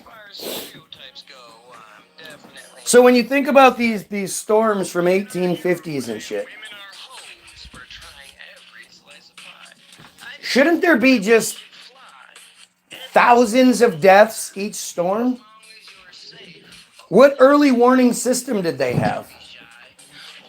How did they know? How did the people just inland know that there was a hurricane coming? And how did they bunker down for safety? Because in 1851, there were 3 hurricanes and 0 people died from it. 1852, there were 5 hurricanes and 100 exactly people died of it. 1853, there were 4 hurricanes and 40 people died. 54, there were 3 hurricanes and 26 people. 55, 4 and 0 again. 56, there were 4 hurricanes and 400 people. Do you not see a pattern here? Out of the first 1, 2, 3, 4, 5, 6, 3 of them end in a 0, and nice even 440, and then 140 and 400. The other 2, then there's 2 zeros, and then there's even 26 plus 24. You get 450. It's another nice round number. Then we get a 3-year span from 58 to 60 where no one died, yet they had 6, 7, and 6 hurricanes. 1861, you have 6 hurricanes and you get that all important 33. 1862, 3 hurricanes and 0 people. 63, you had 5 hurricanes and 80 people. 64 and 65 both had 3 hurricanes and 0 people dying. Ooh, 66 and 67, though, they both had 7 hurricanes, 387 people, and 811 people. Ooh. Then 68, it was another 3 hurricanes and 0 people. 69, 7 hurricanes and 37 people. Do you realize how stupid this is? I mean, this just doesn't make any sense. What category are these hurricanes? That has a lot to do with how many people died too. Sure, but you have to consider over a 10-year span, there's going to be several 4s, 1 5, maybe 2, a bunch of 3s. Even still, they didn't have early warning systems. They weren't tracking it across the ocean like we supposedly do. This is fucking weird.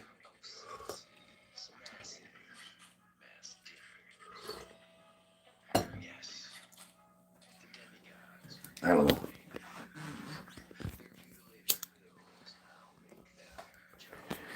And you at this point, you have to look at who's in the comments again. Because this has nothing to do with friar shit. This has nothing to do with your Jesus. This has nothing to do with anything, just common sense. And are you telling me that you as a human being believe that between 1858 and 1860, there were 6, 7, and 6 hurricanes each year and 0 people died each year? How?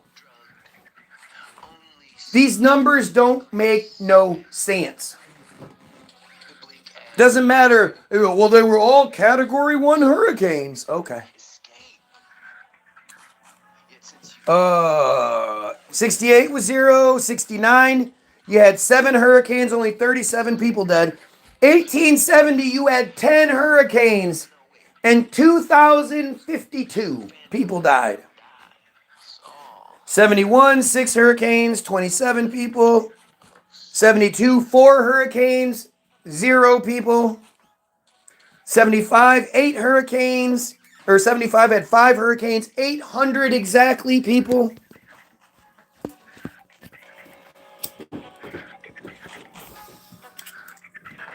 $1875. Now, we're going to get to the 1880s and watch the numbers just explode.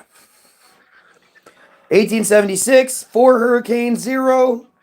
77, 3 hurricanes, 84 people. 1878, another 10 hurricanes, but only 99 people this time. The last time they had 10 hurricanes, 8 years earlier, 2,052 people died. Here we are 8 years later. Hurricane warning tech and all that has gotten so much better. So, who's cataloging? Only 99 people died. 1879, you have 6 hurricanes, 46 people. 1880, you have 9 hurricanes, 128 people. 81, 4 hurricanes, 700 people. 82, 5 hurricanes, 140 people. 83, 3 hurricanes, 236 people. 84, 4 hurricanes, 0 people. 85 had 6 hurricanes and 25 people died. 86, we have another 10 hurricanes. So let's see. That's interesting. Every 8 years, it's 10 hurricanes. 1870, there were 10. 1878, there were 10. 1886, there were 10. That seems like a crazy coincidence. And of course, only 178 people died. Because again, there's way more people here, supposedly, according to the narrative. There's way more people, and now we've gotten out of the Civil War. 1860 to 1865. 1860 to 1865. 1860 was 0. 1861 was 33. 62 was 0. 63 was 80. 64 and 65 were both 0. So during the Civil War, when people were out marching all around and, fighting in battles and all that other shit, it's not like the hurricanes stopped. These were actually pretty busy years, according to the narrative. 6, 6, 3, 5, 3, 3. Well, not tremendously busy, but still. It's not like they were in shelters. It's not like they were protected, and yet somehow this was like the period of the least deaths. I don't think there is a 5-year period where there's less deaths. I guess unless you went 1858 to 18... No. Because if you go to 58 to 63, it's the same. It's the same 113 people, or 100,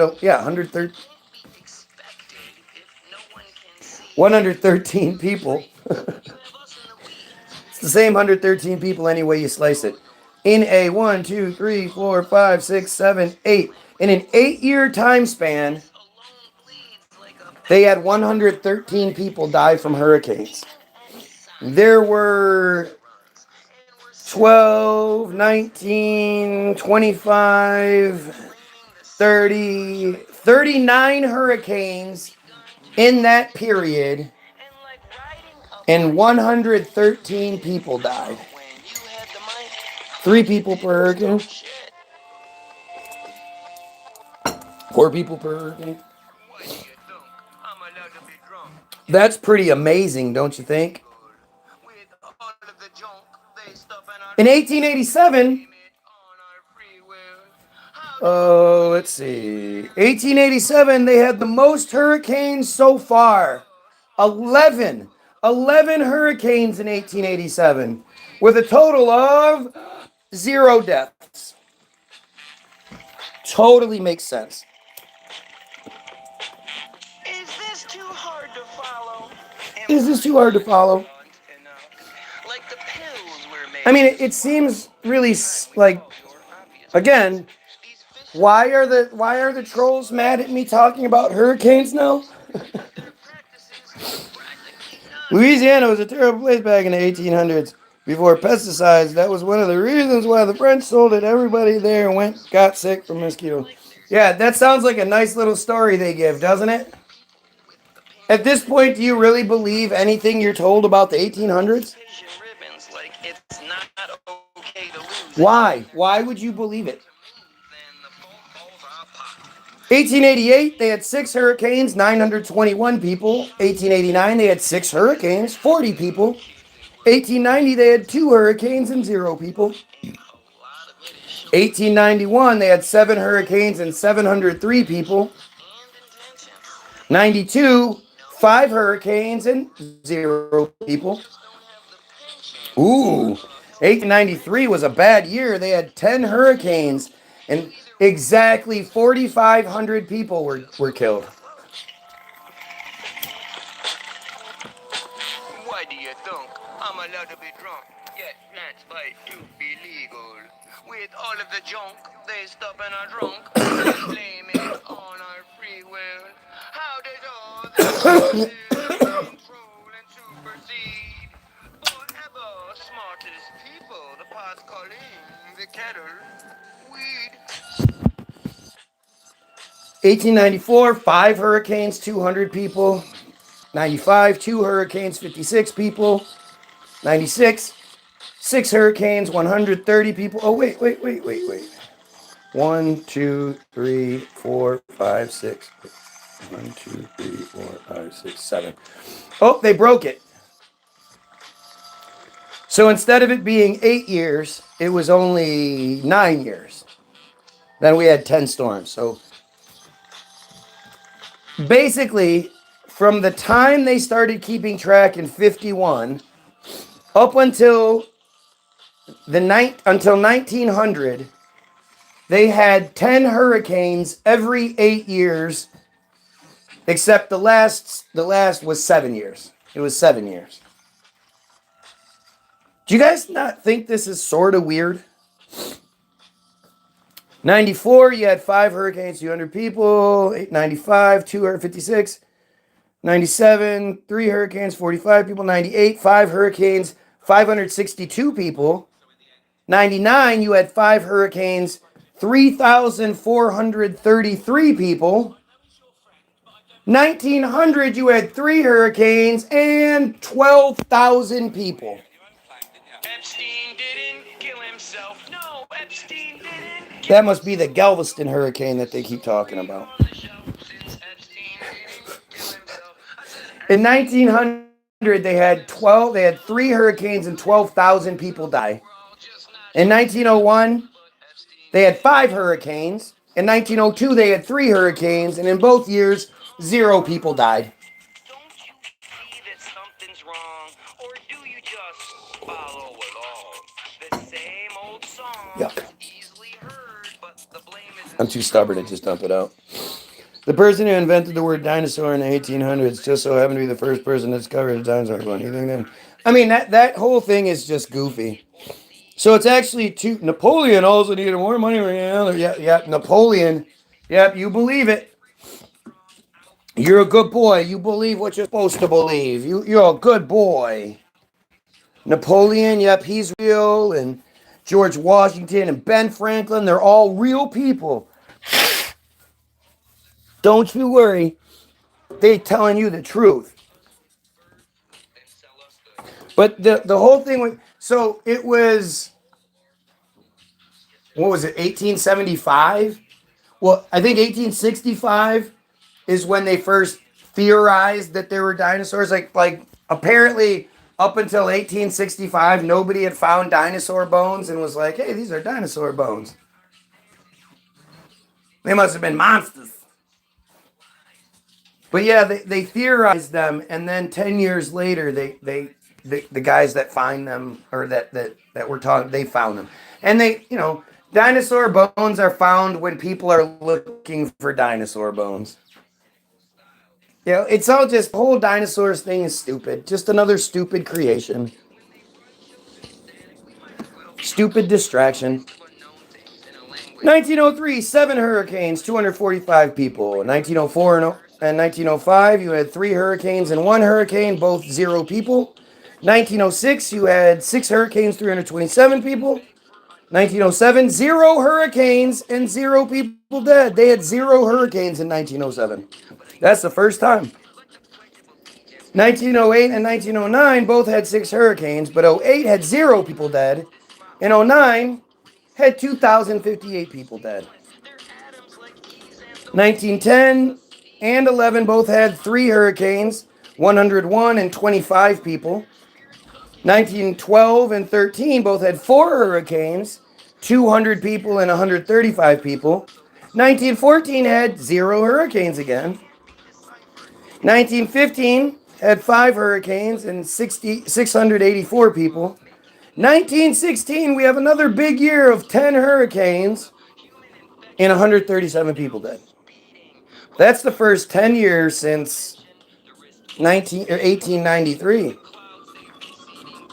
It took until 1916 until that happened again. 17, 2 hurricanes, 0 people. 18, 4 hurricanes, 34 people. 19, 2 hurricanes, 600 people. 20, 4 hurricanes, 0 people. 21, 5 hurricanes, 131 people. 22 and 23, 3 hurricanes and 4 hurricanes, both had 0 people. 24, 5 people, 5 hurricanes, 100 people. That was 24. 25 is 2 hurricanes, 60 people. 26 is 8 hurricanes, 1,370 people. You gotta love that. 160, 1,370. 1927, 4 and 28 had 4 hurricanes each. 27 had 184 people. 28 had 3,411 people.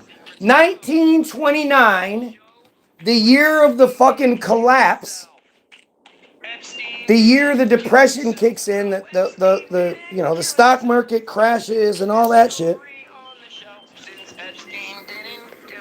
They had 3 hurricanes and 0 deaths.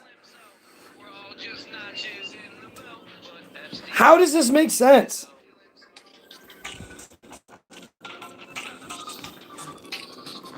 (1930) had 8, and we go from 0 people in 1929 to 8,000 people in 1930 off of 2 hurricanes, and then in 31, 2,500 people. Again, we have these exact exact numbers: 8,000 and 2,500 people.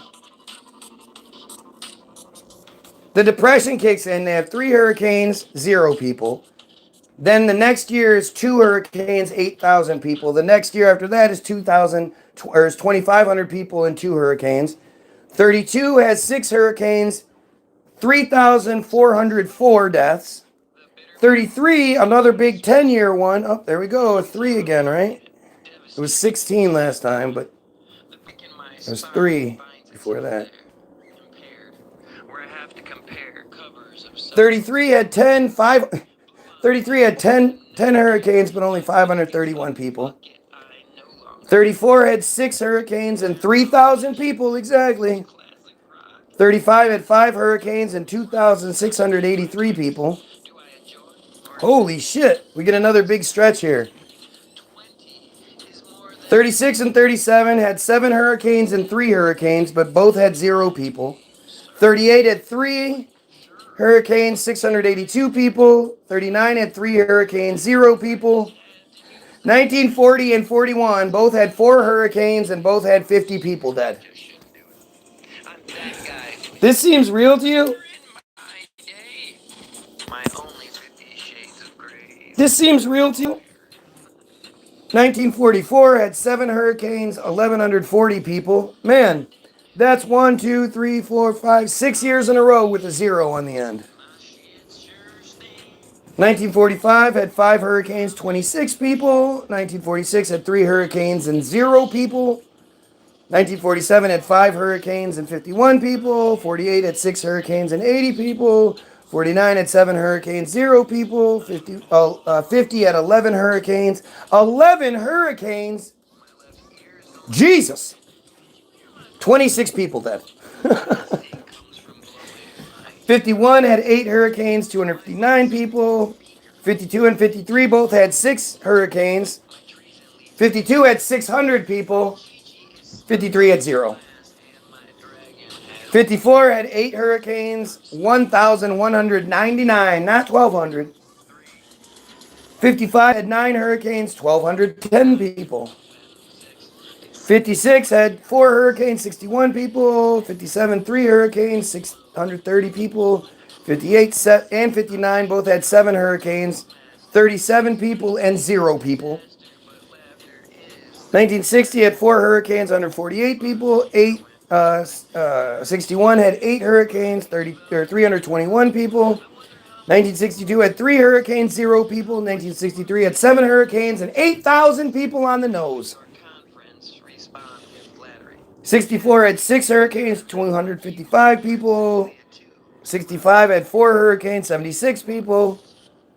66, 7 hurricanes, 1,090 people, exactly. 67 had 6 hurricanes, 59 people. 68 had 4 hurricanes and 0 people. 69 had 12 hurricanes. 69 is the winner so far. 12 hurricanes, 259 people. 75 people, or 5 hurricanes, 51 people. 71, 6 hurricanes, 30 people. 72, 3 hurricanes, 129 people. 73, 4 hurricanes, 16 people. 74 had 8,002 people. 75 had 6 hurricanes, 80 people. 76, 6 hurricanes, 68 people. 77 and 78 both had 5 hurricanes with 0 people in both. 79 had 5 hurricanes, 2,069 people. 80 had 9 hurricanes, 259 people. 81, 7 hurricanes, 0 people. 82, 2 hurricanes, 138 people. 83, 21 people with 3 hurricanes. 84, 5 hurricanes, 35 people. 85, 7 hurricanes, 210 people. 86, 4 hurricanes, 9 people. 87, 3 hurricanes, 0 people. 88, 5 hurricanes, 555 people. 89, 7 hurricanes, 56 people. 90, 8 hurricanes, 123 people.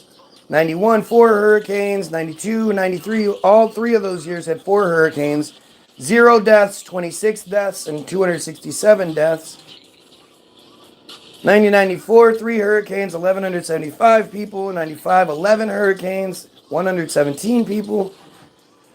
96, 9 hurricanes, 126 people. 97, 3 hurricanes, 4 people. 98 had 10 hurricanes, 9,715 people. Which one was that? Which one was 98?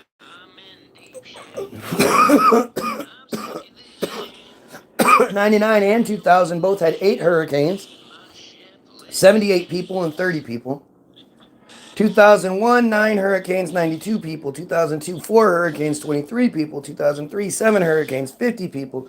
2004, 9 hurricanes, 3,126 people. 2005, 15 fucking hurricanes in 2005. Jesus. 3,483. 2006, 5 and 5. 2007, 6 people, 341. 2008, 800 people, 761, or 8 hurricanes, 761 people. 2009, 3 hurricanes, 6 people. 2010, 12 hurricanes, 287 people.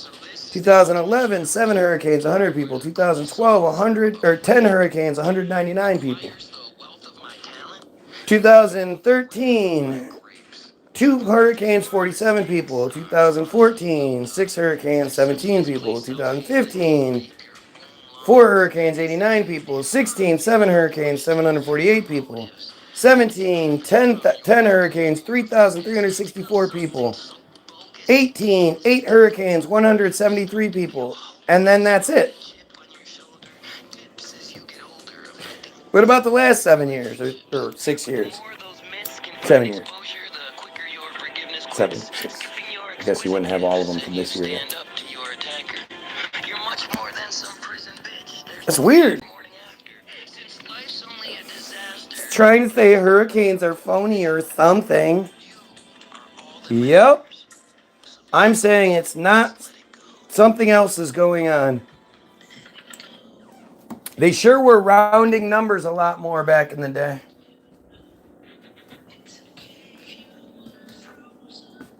But if you look at the fact that you know, there aren't just these insane casualty hurricanes from back then, from the 1800s and shit. It's just strange. And it's not talked about in anything. There are no major hurricanes throughout the time. And the funny thing is, the least number of deaths over a 4-year, 5-year period was during the Civil War. Civil War wasn't just fought like in London and all that. Plenty of places prone to hurricane damage had lots of Civil War battles. But I think it just comes down to, do you believe what you're told? And where does your arrogance kick in? Because, none of you believe that Oswald shot Kennedy. You'd have to be foolish to believe that. Just like you'd have to be foolish to believe Tyler Robinson shot your goofy butthead. Shot butthead. You ever seen the comparisons of Kirk next to Butthead? It's fucking hilarious. It's fucking hilarious. But none of you, nobody, there's not a person out there that believes the Kirk narrative at this point. Meaning, you believe that the government, that the system itself is lying to you.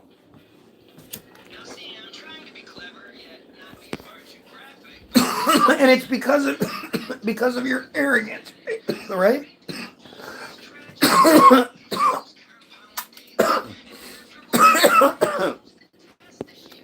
Because you have access to, you saw it, you can see the video of it happening, and you can see in real time, or you could see in real time, the response and how it played out. And then, unlike anybody else in the history of our society, not the world, but of our society,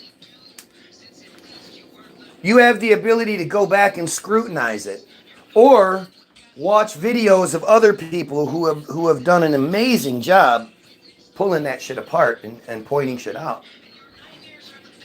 And so you go, look, I can see it.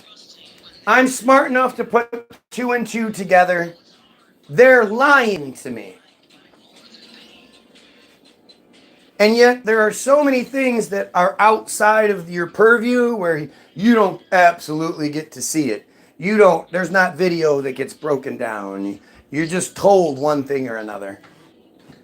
And you believe those things, and you call somebody that questions them crazy because they ask questions that you haven't bothered to ask and can't answer, or can't answer. It's really interesting. But guys, some people still think Donald Trump's ear got shot is real. Yeah, because I don't know anybody that does, really. I think if you ask anybody, you say, well, what happened to his ear? They're going to be like, yeah, that's kind of weird, right? I think it's so fucking crazy that nobody's done a deep dive into the Trump shooting yet. With the response to the Kirk shooting that is just everywhere. Every day you can look up new videos about somebody breaking some shit down with Kirk.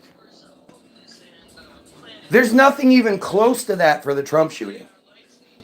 And if I had the video editing, ability, if I had that skill set, I'd do it.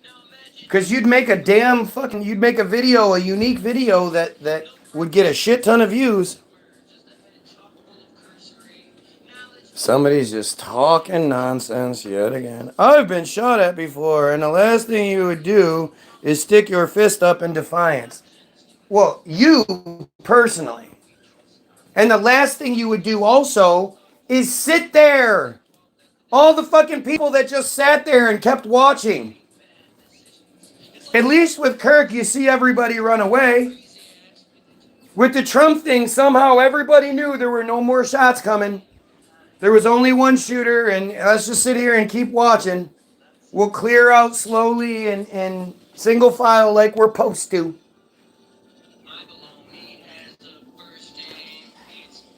The last thing you would do, or you're standing on a balcony and your buddy's head blows up. The last thing you're going to do is stand there and point in the direction for the picture. You run, you hide. You don't come out until you are guaranteed safe passage. Until you know for a fact there's no more bullets coming at you. That's what humans do. And we're just people. We're not presidents. A president, a former president, a future president. First of all, he's not going to have female Secret Service. Let's just be honest. All the boy-girl stuff. Come on. This all goes out the window in this conversation. If you're a really important person, do you want females protecting you? Are you serious? Is anybody going to be like, yeah, there's no difference there? If I had to have bodyguards, I'd be okay with it being all females. Shorter than me, even. Because Trump's a reasonably tall individual, at least according to the characters they normally give us. What's he, 6? Maybe 6'2", maybe. The fact that there's female Secret Service that run over, so there's just so much here, right? So Trump, I'm Trump. I'm facing the camera. Red Shirt Joseph, the first, they always do this.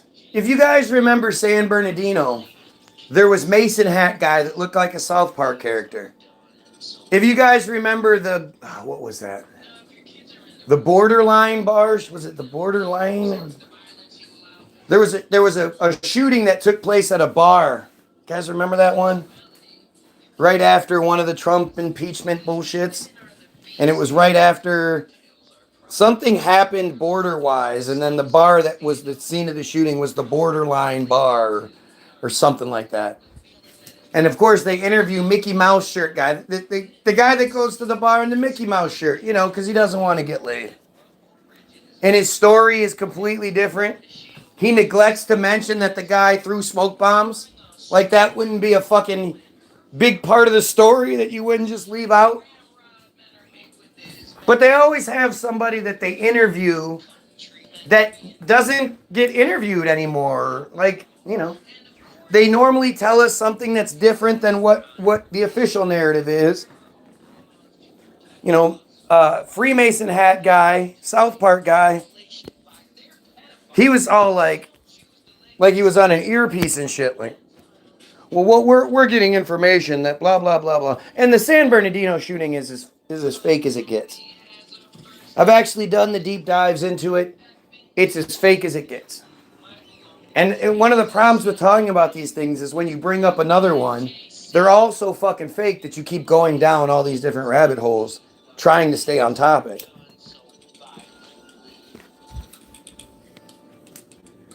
But Red Shirt Joseph, he didn't want to give his last name, said that one was experienced in wartime, bullet wounds, he had credentials. He knew what he was looking at. And he said, without a shadow of a doubt, that the shot came from Trump's left, back and to the left, back and to the left, back and to the left, back and to the left. He said he thought it was weird that he said he remarked to his loved one that it was strange that it was set up the way it was, because he said that a shooter had a great viewpoint from behind him. He thought that before he got there, before anything happened, that, wow, this is a really weird setup. Why would they have it out so open? Trump's in a lot of danger. And he said, because one of the people killed was off to Trump's left. I think there was only one. Was it one person that was killed or two? I think it was two people killed and one other one wounded or something. But one of the guys that was killed, not the one whose fireman jacket and hat Trump had on stage and the name was spelled wrong on the back. Not because they couldn't fit it in because it was so long. No, they spelled it wrong. They put an A where there should have been an E. And it was really small. And Trump kissed it. Remember, Trump kissed it? But not that guy, the other guy that was killed, the guy nobody talks about. Nobody talks about any of it. All of those people could be like MAGA martyrs. Do you know how big those names should be? Their families should be, in the spotlight because of it. And yet every single person involved with that shit has been as tight-lipped as my butt. Well, no, that's not fair, because my butt speaks a lot. That wasn't okay. They've been as tight-lipped as, tight-lips get. I don't fucking know. Don't want to make some gross virgin jokes. So. But Richard Joseph said he saw that dude get killed. And he said he saw his head explode out to the right and him, hit by the impact and fall over to the right because the shots were, he was in between the shooter and Trump. It had to be that way, the way that he said he saw the red mist come up and shit. He saw it. He saw the matter. And he said, I'm experienced in this, so I know what I'm looking at. Absolutely, without a doubt. The shot came from Trump's left. One shot hit that guy, blew his head open, and he fell down. And really, Trump is looking this way.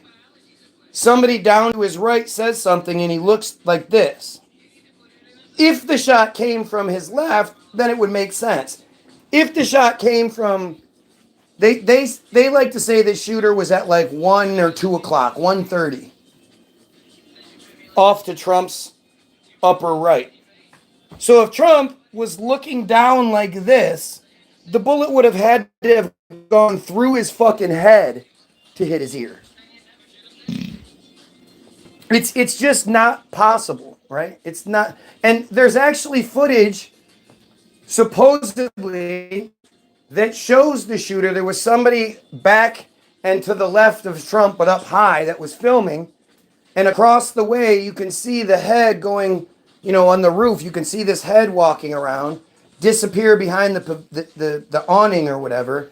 And then he comes out the other side, and apparently he starts shooting after that. But for some reason, the footage stops. There was a woman directly behind Trump and to the left, like she was front row and right to Trump's left, who had a big ass iPhone and was filming the entire time. Never took cover, never ducked, never did anything, just filmed it. Where's her video?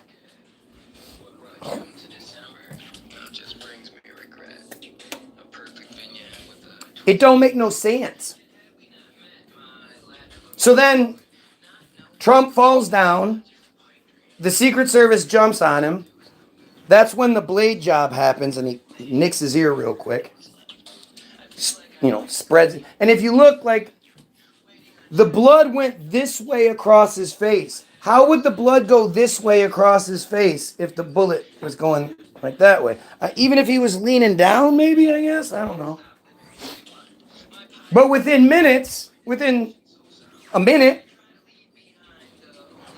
they let Trump get up, and now, from our perspective, the little Secret Service woman is standing directly in front of Trump, and her head comes up to about his chin, and then there's 2 guys on either side of him that are tall, so it's like it frames him. And this man is walked to his car where he's going, fight, fight, making himself... They don't know if there's any more shooters. They don't know if there's a bomb. They don't know anything like that. Yet this man is allowed to get up and make himself a perfect target while they hurry him. It's nothing, nothing like crazy. Not as fast as you would assume, but they get him into the truck. Truck takes off, and the footage ends with the other female Secret Service woman, the little fat one with the curls, with her gun. She goes to put it in her holster 3 times and can't get it in, and then she looks at it in the footage ends. She goes, she can't get her gun in her holster. She's Secret Service and can't get her gun in her holster. Your comment disappeared? Well, that sucks.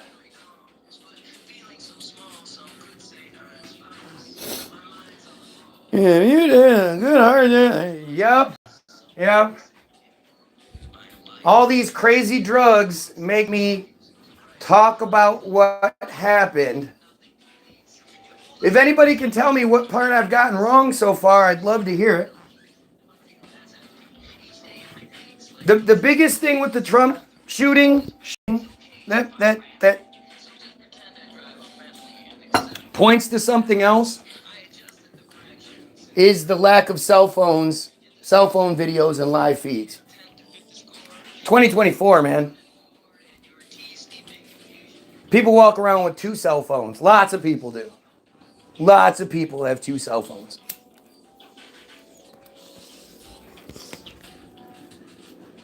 You know, content creators and all that shit, they literally have the whole rig set up that keeps their phone from jiggly and shit like that. Trump said there were tens of thousands of people there. Tens of thousands. There should be hundreds, if not thousands, of live feeds or cell phone video footage of the Trump shooting from every single angle. And I always talk about this, but my wife watches those stupid ass cop shows, NCIS, Criminal Minds, all that shit. And a lot of those shows are like, you know, late 2000s, early teens. And one of the shows, maybe it was, I don't know when, 13, 14, 8, 9, I'm not sure what year this episode came out in. But there was a shooting at a fair, in Southern California, there was like a fair going on, and there was a shooting. And what they did, because they said, you know, in this day and age, back all the way in 2013 or whenever this was, it was pre-Trump, you know, this was before Trump was president. But he said that at any given event where there's lots of people or anything like that, there are so many people uploading photos and videos to social media that they can basically make a 3D map of anything that was going on. So many people from so many different locations are uploading photos at any given time that they can basically create a 3D model from all of those pictures. And it totally makes sense. Like it's not far-fetched to think about that like that. That totally makes sense. And this was 20 years ago.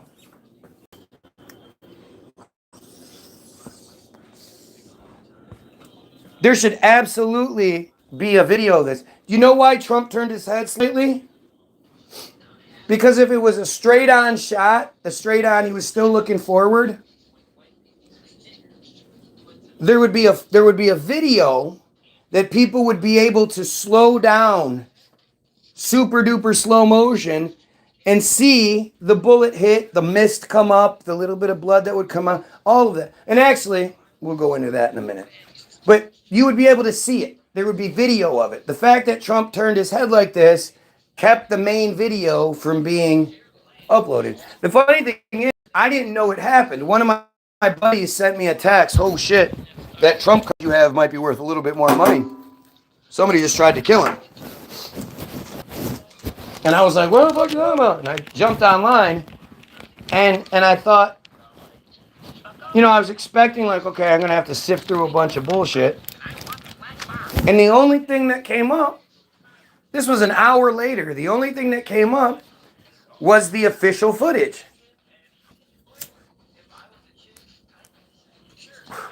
I just thought that was like, just so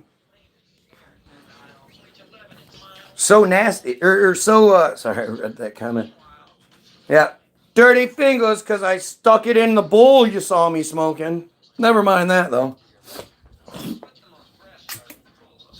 I was shocked by the fact that there was only one narrative being presented. Literally, no angles, just the one presentation. And I thought of the WWE. I thought of a WWE blade job as soon as I saw it. Nothing about it was real. And I'm sure my truth detectors were going off. I know my truth detectors were going off at the fact that there was no cell phone videos, no live feeds of this shit. This is potentially one of the most important events in modern history, and it's all but been forgotten in our society. And so, Anybody can find it. You can go look it up. There's this group of white guys,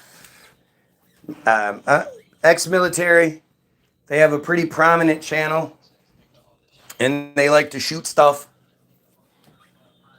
And so they make this video about how stupid people are, because there's so many people talking about how if Trump got hit, his whole head would have been blown off and all this other shit. And they were going to disprove it.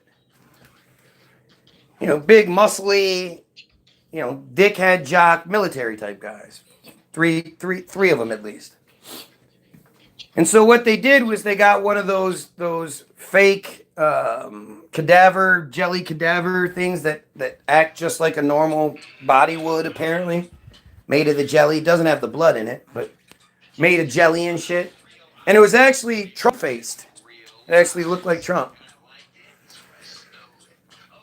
And they wanted to set up the same situation. They wanted to set up a shot where they hit the ear and show that what we're told is true.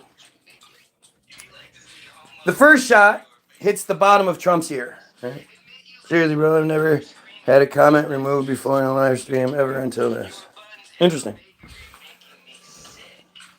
But they set this up. It doesn't like talking about Trump's ear twice. It's auto. It's sensitive. That's really strange. Look at my numbers. My numbers have tanked since I started talking about this. But they say that, so they do the shot and it hits his bottom ear and it just like nicks the ear. Nothing really happens. They're all laughing and high-fiving. Oh, I thought the whole head was going to be all out. They're high-fiving and being dumb white guy jock. Ugh, chest blood. Ugh. But they're like, you know, but that's not accurate. We got the bottom of the ear. We got to get up higher. So they set up a second shot. And this time, the bullet hits right here.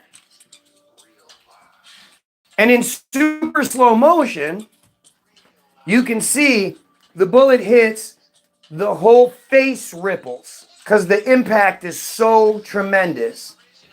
And it blows the fucking ear up, like in slow motion, it just goes, it blows it to like just smithereens. His whole ear is just devastated by this shot. And this time, after they've shown the super slow and the guys are talking, they're so much less enthusiastic. One guy still says, huh, the head's still on. And then the other one goes, yeah, but you know, it is kind of concerning how in the super slow motion, how distorted the ear was after the shot. And he goes to say more, but they just cut it. And their video that was there to debunk people asking questions absolutely proves that everyone's right. There's no way he got hit in the ear and it grew back, essentially. Shit grew back. Right? It's embarrassingly stupid and insulting and so irritating how they do this to us.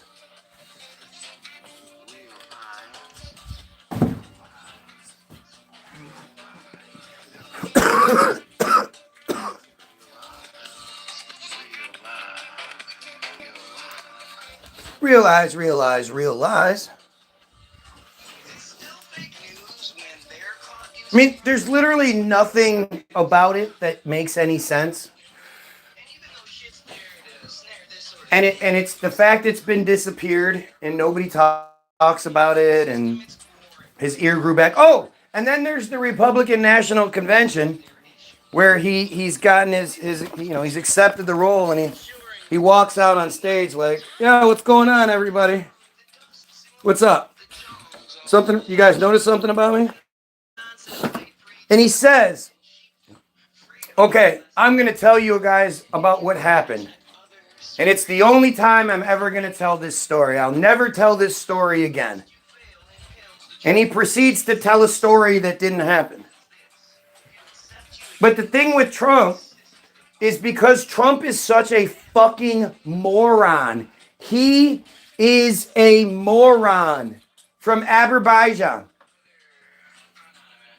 He was born in Azerbaijan.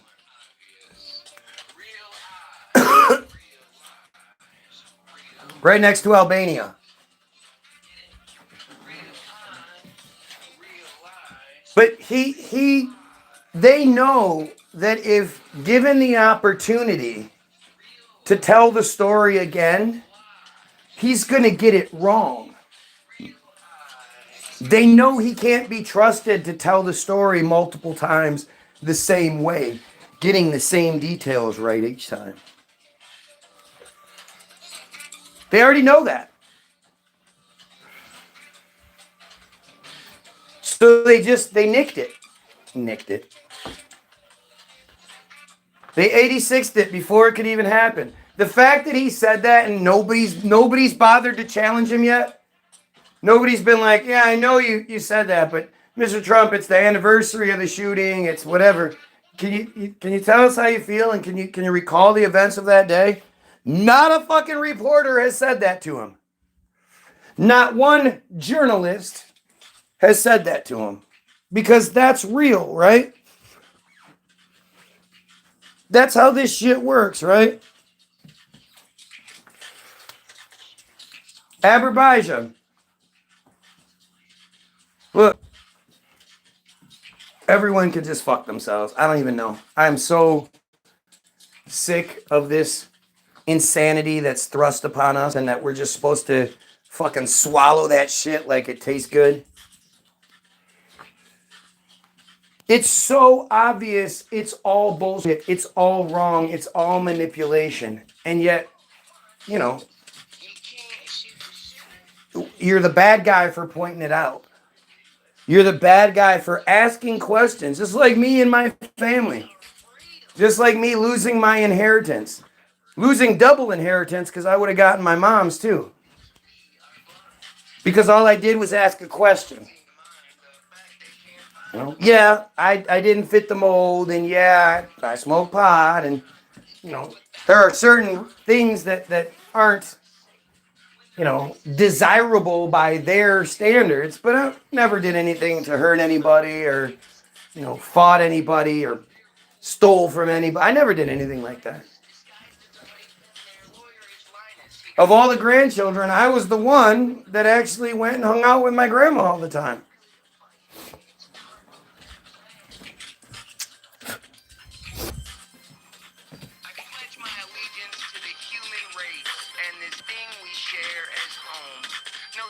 Republic or invisible hand, one planet, absent God, no longer divided since truth liberates and justice comes from unity.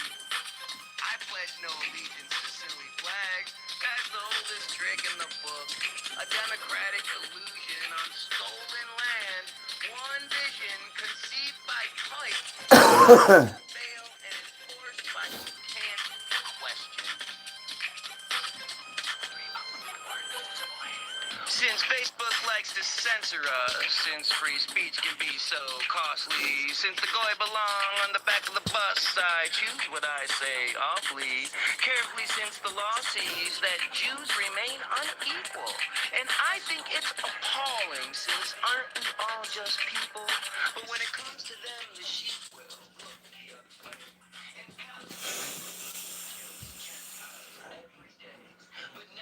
I never heard that, and I said, do you know what a 223 round would do to an ear? And almost immediately somebody contradicted me. But I mean, this is what we do with famous people. Do you realize that people believe 50 Cent was shot 6 times? People believe that Tupac got shot a bunch of times and was still alive till he got shot too many times. If you've ever seen what someone who's been shot looks like, what a bullet wound looks like even years later, especially on a black person, the spot will still be white. There'll be the big fucking cut where they had to open them up to dig the bullet out and clean all the fragments and all that other shit out. Bullets do insane damage to people. And for 50 Cent to supposedly have been shot a bunch of times, that walks around with his shirt off all jacked, do you know how stupid you have to be to believe that? Tupac got shot that one time, and later that day checked himself out of the hospital and went out in the wheelchair and his head was wrapped in the bandage. No, doesn't work that way. Sorry, Tupac. Sorry, Lassane Parrish. You're not a Charlie Kirk Superman whose neck stopped the bullet from going through. The 223 is ridiculous. The what's it called? The 30-06 that they're saying Charlie got hit with. His whole head would have been evaporated. Just bloosh. There should have been blood splattered everywhere. I'm not even saying my comments moved 3 times now.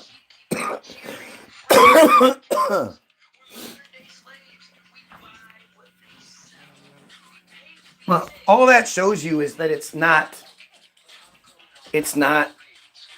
like computers. It's individual. There has to be human interaction with the censorship of my feed. Because it's so precise and it's so exact.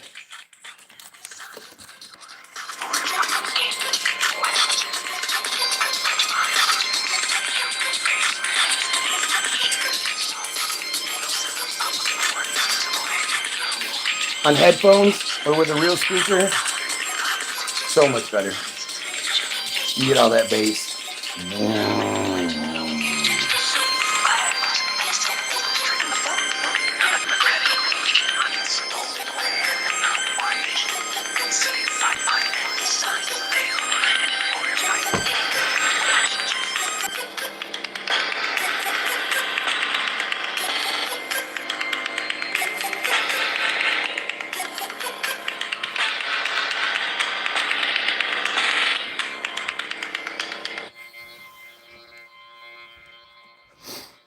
Oh, it's so good. It's so good. Fourth time. The centered ship you speak of is unlawful because it is a false imprisonment against free speech. Yeah, well, you must be new here, I guess. This is what my feed does, man. Glad you showed up. Don't forget to grab your free download. Links are in the description. The top link is the link to the free download. www.the-bilderberg-group.com. It's free. All you got to do is click 0 when it asks you how much you want to pay. Or you could donate, which is really appreciated. That's totally ridiculous. How is me saying I burnt my wrist in the kitchen oven is unlawful? The one thing you have to do in this situation is not let yourself be affected by the comment section. Understand that the majority of the comment section is fucking Israeli trolls, bots, or just, really fucking weird pedophile people. There are real people, there are, supporters and good people on here. But to let yourself get upset over anything anybody says in the comments is just foolish. I wrote a thesis paper on it.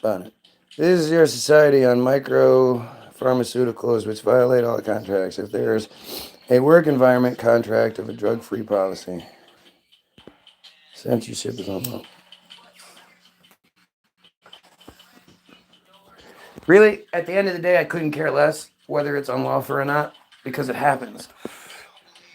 And, if there was a way I could fucking approach the powers that be and be like, hey, that's unlawful what you're doing to me, stop it. And they would stop it, then that'd be one thing. It's all good, dude. Just don't, I'm talking about I'm not worried about the other person. I'm worried about your own personal well-being. Because that negative energy that they require, they're after, the energy vampires. Don't give it up. Never let nobody should be able to say anything that upsets you. My wife could upset me. My kids could upset me. But any other dumbass, I don't care. I don't know what you were just going through.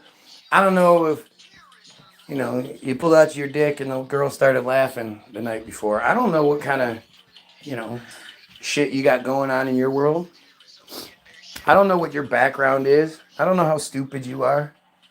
Why would I let anybody get me upset? You know why? Sprinkle it with some conspiracy. When someone tries to push their fear on me, then I clearly see what appears to be cracks in your story as your mirror bleeds. And I just sprinkle it with some conspiracy. When the options at your silence seem unfair to me, is your freedom free, or are we here for fee? Occam's razor cuts deeper than your weird belief. How much of what we're shown? So why did they lie about all of history? Lots of reasons. To keep us from knowing our potential. To keep us good little slaves. The reason that we're in this, my ultimate why, is because as crazy as it is, this is the part where I don't like talking about it because it's just speculation. But from what I can tell, we are the ultimate reality TV show, or an ultimate reality TV show for a much more advanced version of us. Say 100 years, 500 years, 1,000 years more advanced than we are? Who knows? How close do you think we are from creating a dome where there are cameras everywhere that they don't know exist? Not like Truman Show little buttons and shit, but invisible. They're just invisible, or they're birds, or they're bugs, or they're. How far do you think we have that tech? We have the fake insects tech. What happens 1,000 years? What happens 100? What happens 20 years from now? 50 years from now? Invisible tech. Tech that can shrink things and make things grow and stuff. We're not that far away from it if you think about it. And you can go to Walmart right now and for about $400 get a TV that has a curved screen that looks better than your fucking eyes can see. It looks better than looking out the window. Stay out of there. I like this outfit. Yeah? Yes. I bought it for Mom. She never wore it. It's so soft and inside. Looks cute. I like it. You actually match.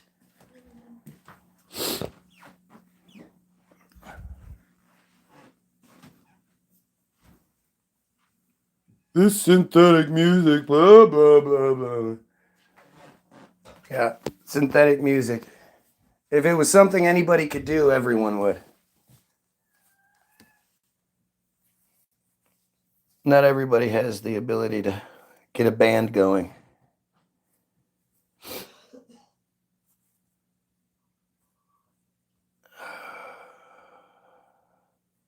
What the hell? The hell is going on here?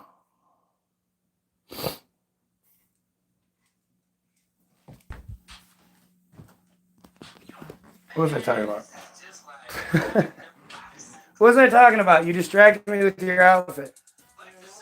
You dumb girl.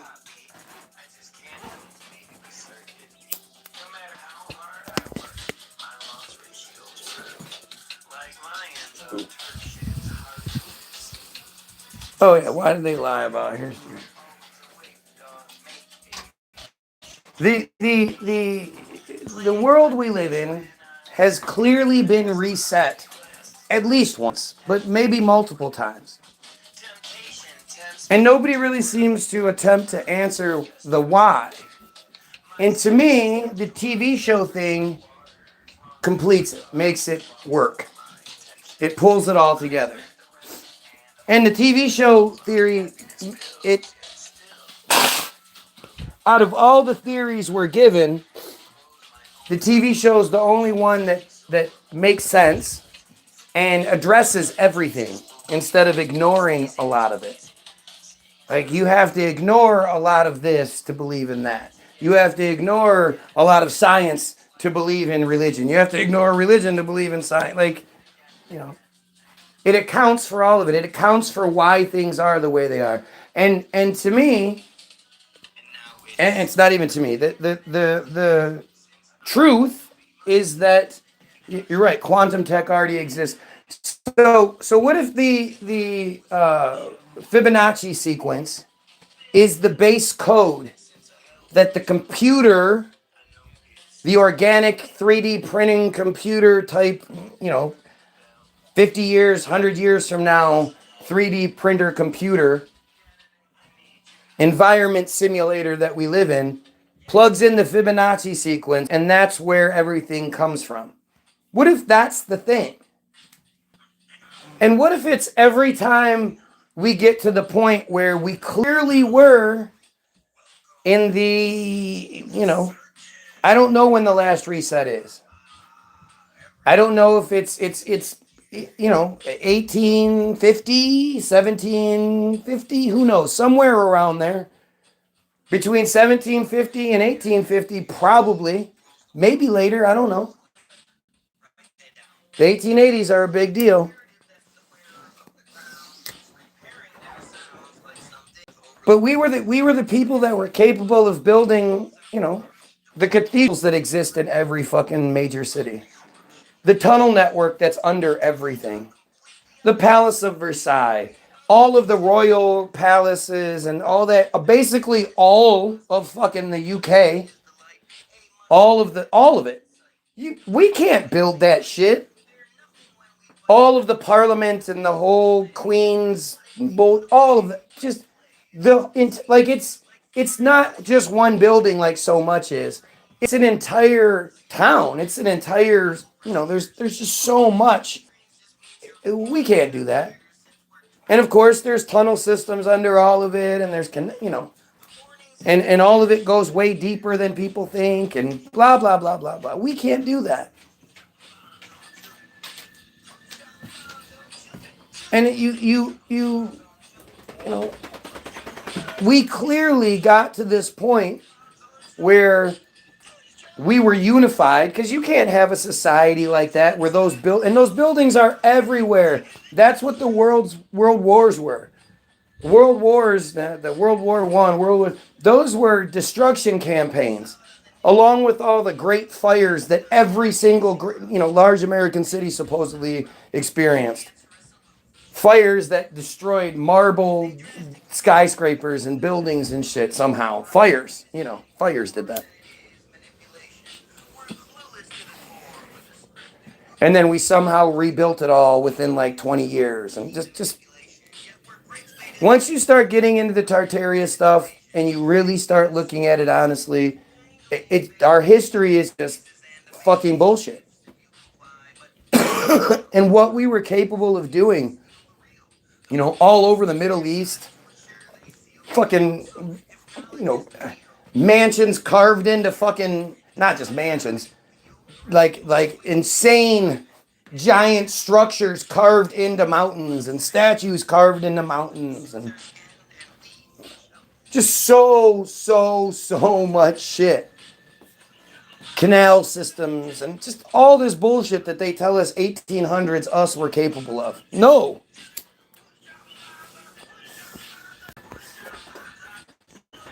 But we were this society that could, and that comes from unity. That comes from acceptance and harmony and people working together and being the best we can be. And with that comes much less conflict.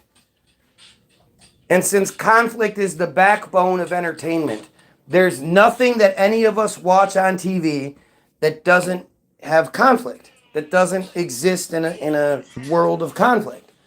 Whether it's my sports team's gonna win, not your sports team, or will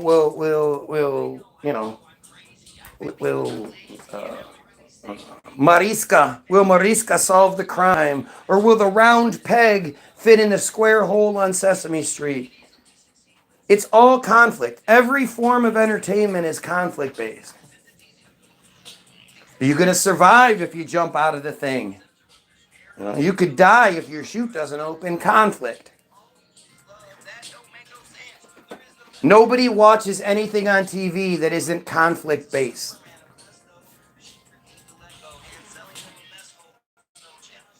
It's just nobody. There's nothing that you can point to that, even like your Little House on the Prairie, man. Each episode revolved around a conflict being solved. Even if it's a dumb cartoon, there's a fucking conflict. Will Stimpy push the big red button? Right?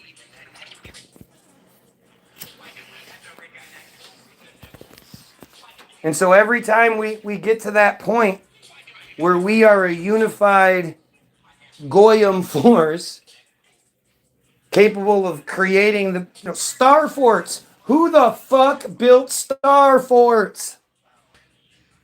You are an idiot if you believe that 1200s people, they were building star forts. Show me the last star fort we built. Geometrically precise star fort carved into an entire countryside. Show me us doing it. Anything even close to that shit. We don't.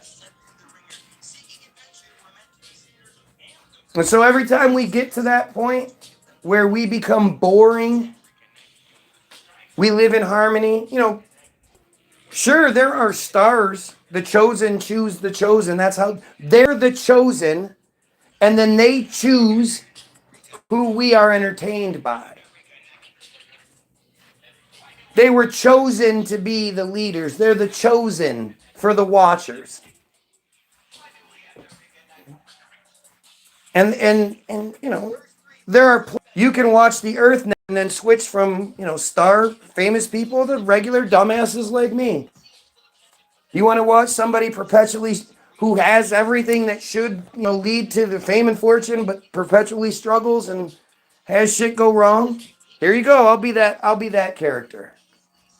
And no matter how many times it seems like, holy shit, it's actually going to work this time, my audience doesn't want that to happen. So weird shit happens. Shut the shit down. I don't know how else to put it.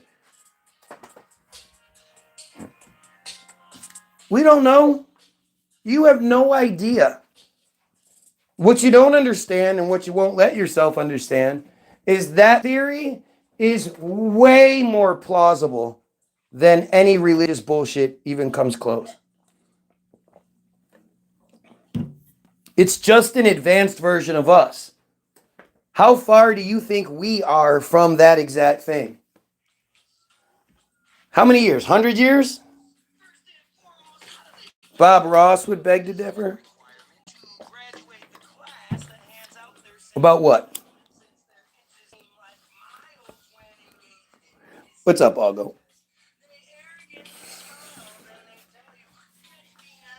But when you think about it from that perspective, that UFOs, I think UFOs are the ones that we see that are just like the Washington D.C. UFO from the 50s, where it was, it's like nobody could fake that, whatever the fuck that is, but it was out in the open.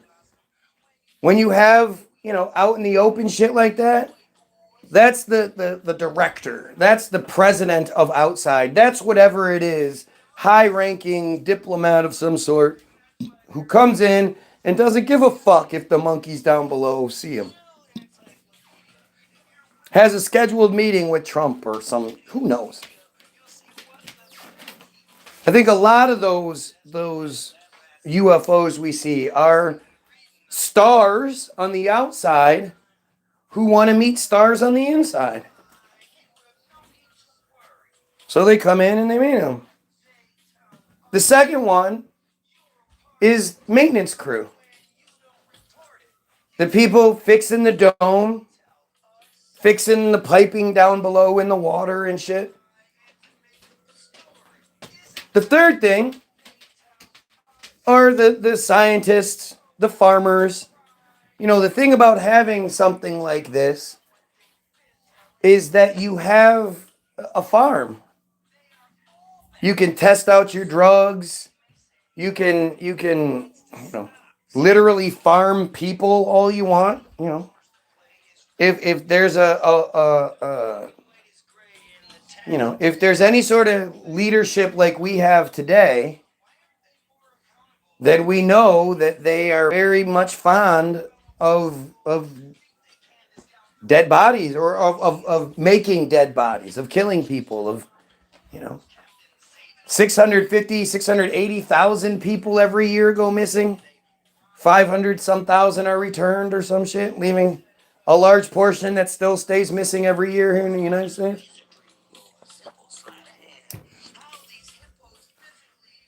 They could just be literally the farmers, the scientists, whatever. Lots of interference on that level.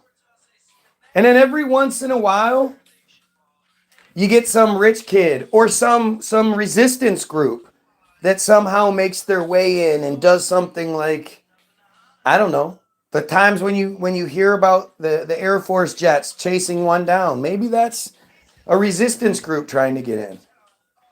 I think things like crop circles, clearly there's some sort of tech going on there.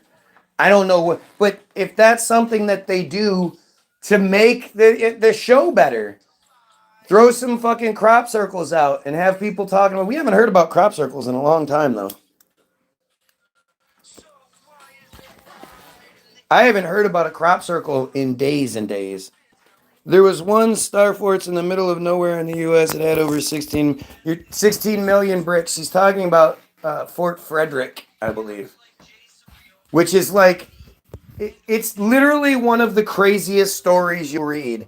It's 100 some miles, I don't know, maybe more, off the coast of Florida, out in the middle of fucking nowhere. You won't have time. You won't have the time and manpower to build this geometrically precise shape in the time for a defense. You're delusional. No, it's fucking insane. It's just insane. Oh, the fact that they couldn't. I did a deep dive on bricks not too long ago. Big joke is some guys like cool hair. No, I did something on bricks. See, you guys, we all get lost in the trappings of the big, fantastic story, the narrative that's so huge that it's, giant buildings, but nobody ever breaks shit down like I want to. The other day I did the deep dive on fucking salt, where salt comes from. And even something as stupid as salt just doesn't make any sense. But then if you look up the history of bricks make no sense. The narrative we're given for bricks just does not account for the amount of bricks that exist. Because you would literally need to just devastate forests all over the world to be able to produce the bricks that we have. The kilns, to heat the kilns to the extremely high temperatures they need to be kept at. That means they need a constant supply of fuel. And running air over the fire to make it hotter means it burns faster. So you just have to constantly be feeding these fires. Not to mention, a lot of bricks use, the mud, all bricks use mud and shit. Like, where did all of the materials come from for all the bricks? Some of which still stand after 1,000 plus years. The bricks narrative is just insane. I was saying no. We're talking about the craziest star fort we're taught is, I think it's Fort Frederick.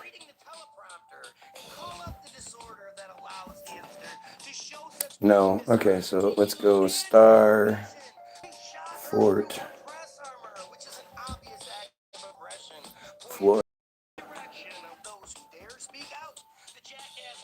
No, not Castle. The Fort Jefferson. Sorry, my bad. Fort Jefferson. Spend the afternoon looking up Fort Jefferson. I'm just gonna look it up real quick.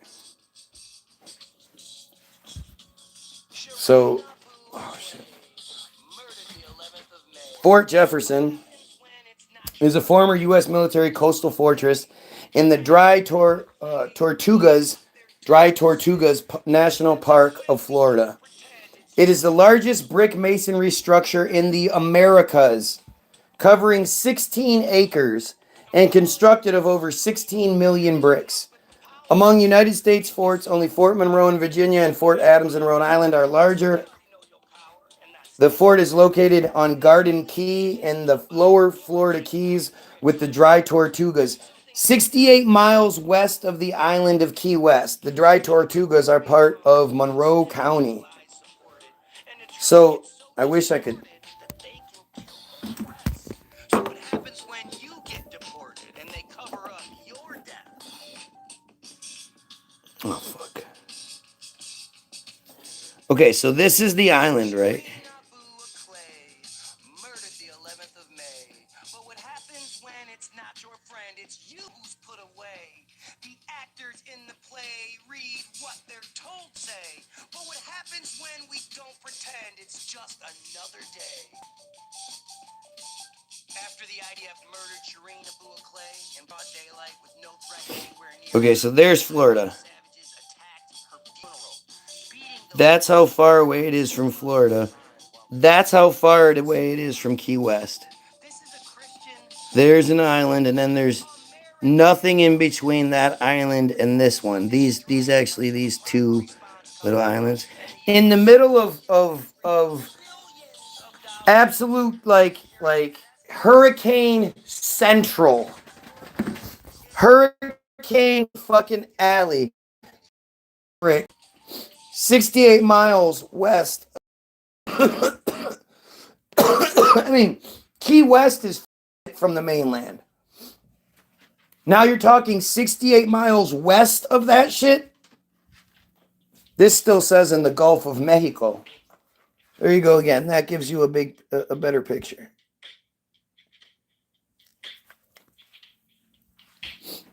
Yeah. I couldn't remember the name. The Star Fort with 16 million base narratives. How can they say this is a defense fortress? Right. What is this going to defend? Somebody that just happens to be going along this area? In late December, listen to this narrative they give, right? This is so stupid. In late December 1824 and early January 1825, about 5 years after Florida joined the United States, U.S. Navy Commander David Porter inspected the Dry Tortugas Islands. He was on the lookout for a site to build a naval station that would help suppress piracy in the Caribbean. Unimpressed with what he saw, he notified the Secretary of the Navy that the Dry Tortugas were unfit for any kind of naval establishment. Then why the fuck is it a part of the narrative? Other than to make this narrative longer and more compelling, why the fuck is this even a thing? Like, who? Okay, so this guy saw the islands once and was like, that's not the good place. And that was somehow written down so that here 200 years later, I could be like, hey, that doesn't make any sense. Why the fuck would that even be in the history books that some guy saw them and thought, nah, that's not a good idea? They're not saying he discovered them. They're just saying he was unimpressed by their layout. So he decided, he told the Navy, nah, forget it. He reported that they consisted of small sand islands a little above the surface of the ocean, meaning any storm would flood them the fuck out, had no fresh water. Huge point. No fresh water. You can't live like that. You won't collect enough water daily through the natural processes to be able to maintain you, let alone a whole group of people, thirsty workers out fucking busting ass building a 16 million brick structure in the middle of the fucking summer. When it wouldn't even matter because it's that's just hot time no matter what. And again, they would have to have built it through multiple hurricanes. Do you get this? He reported that no fresh water, scarcely enough land to place a fortification, and in any case, were probably not solid enough to bear one. Why is this a part of the narrative? Seriously, who gives a shit? Well, Commodore Porter thought the dry Tortugas were unfit for a naval station. Others in the U.S. government thought the islands were a good location for a lighthouse to guide ships around the area's reefs and small islands. In the 1800s, they just knew about these random little islands. Like, do you understand how big the Gulf of Mexico is? And that you would have to sail one way, then back, you to be able to make sure that you weren't coming across any land. And how do you know sailing that it hasn't been a flood and you don't hit one of these islands and shit? It's just so. The fact that they would have known about this random little island in the middle of nowhere all the way back then and thought, hey, let's put a lighthouse there, is just fucking stupid. A small island called Bush Key, later called Garden Key, was selected as the site for the lighthouse, which became known as Garden Key Lighthouse. I wonder who Bush was that they named it after. I wonder if it's part of the Bush lineage. Construction began in 1825 and was completed in 18... Oh, wait. A small island called Bush Key was selected for the lighthouse, which became construction began in 1825 and was completed in 1826. We don't know when in 1825. If it began in January of 1825 and ended in December of 1826, that would be more reasonable in a completely unbelievable situation. But what you'll usually find with these stories is that they if it's a year, it's barely a year. It'll be like 8 months and shit. From August of 1825, like May of 1826 or some shit.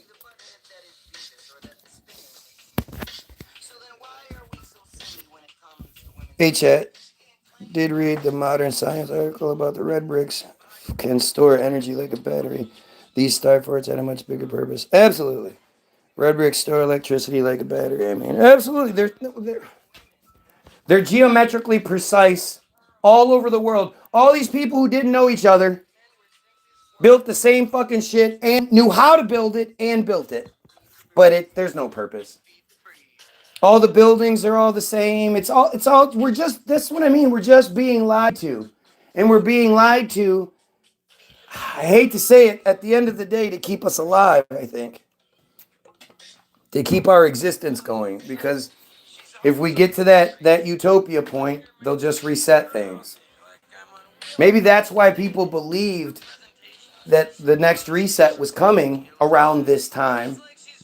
Back in like the 60s and 70s and 30s and shit. The futurists.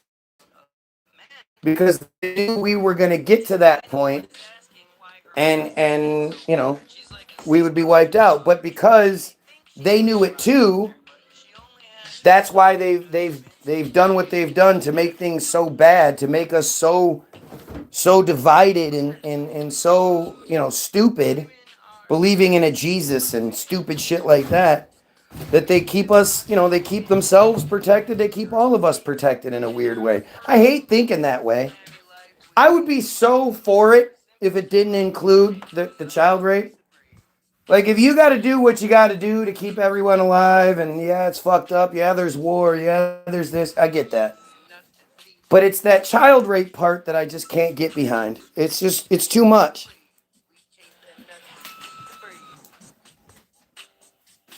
Who made the 16 million bricks? How did they there weren't shipping companies back in the 1820s. I don't even know what brick factories existed in the 1820s.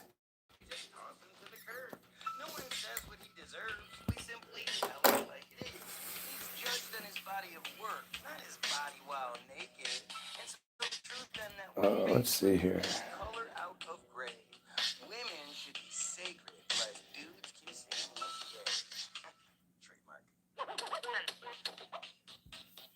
Newtown. 1800 brick factory, U.S.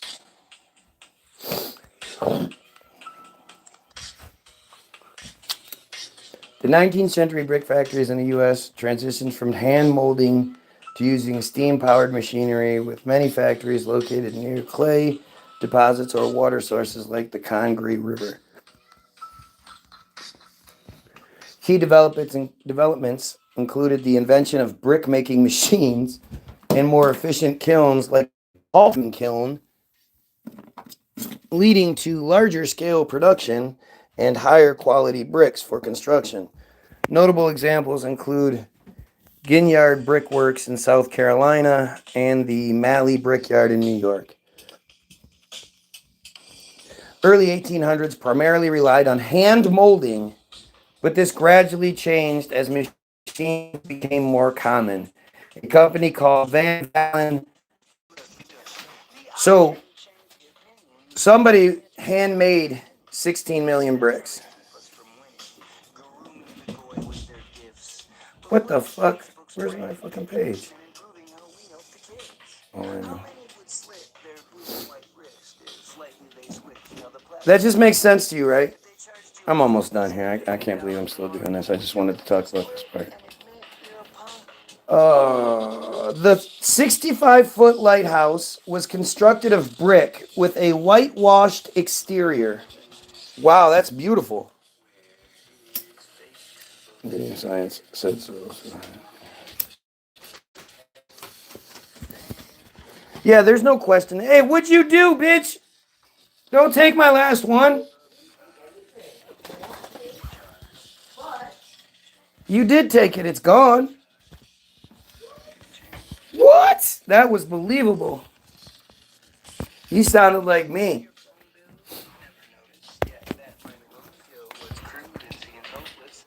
In 1920, well, stay down here and smoke it then. Oh, you sneaky bitch.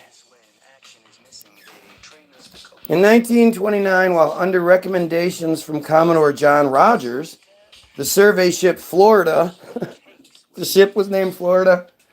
Really? Really? The main ship that did this is going to be named Florida? To my zero, I have 0 watchers and 7 likes right now. Now I have 1 watcher.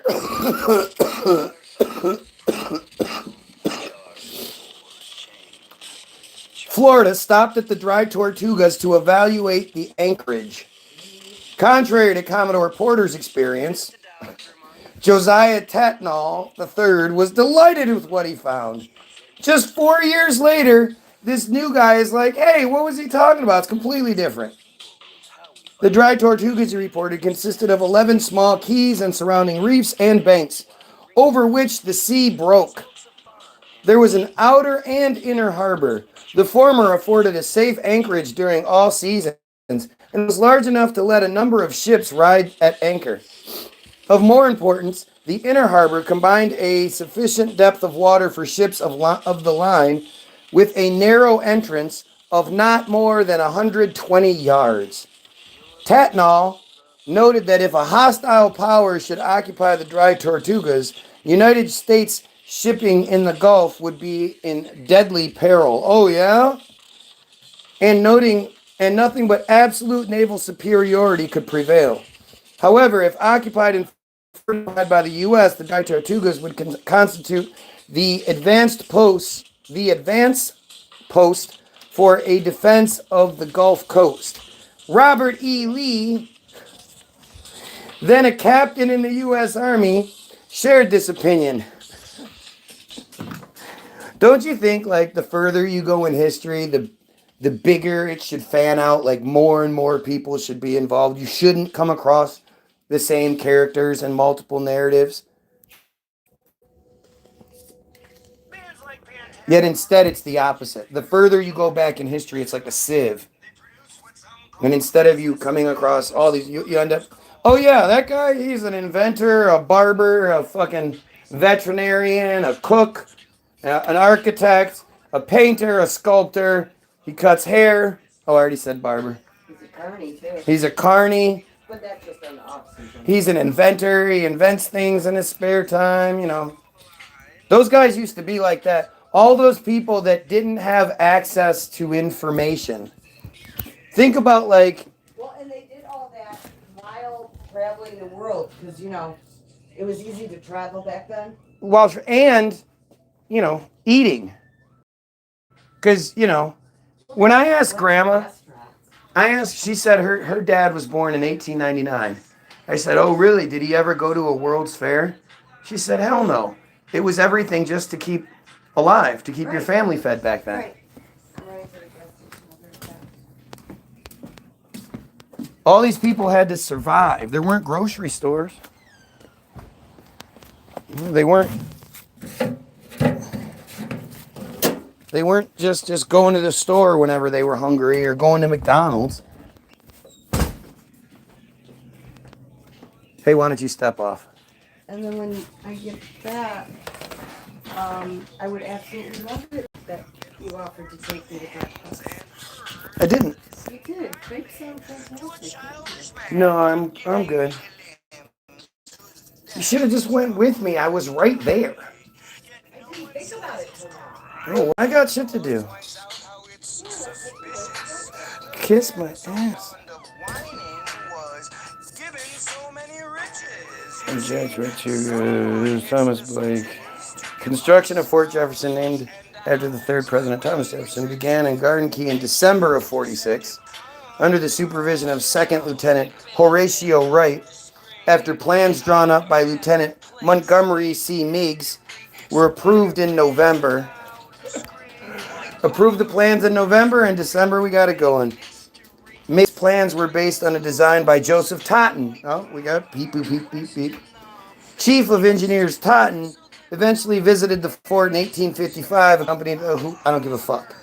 Work was half complete in 1860.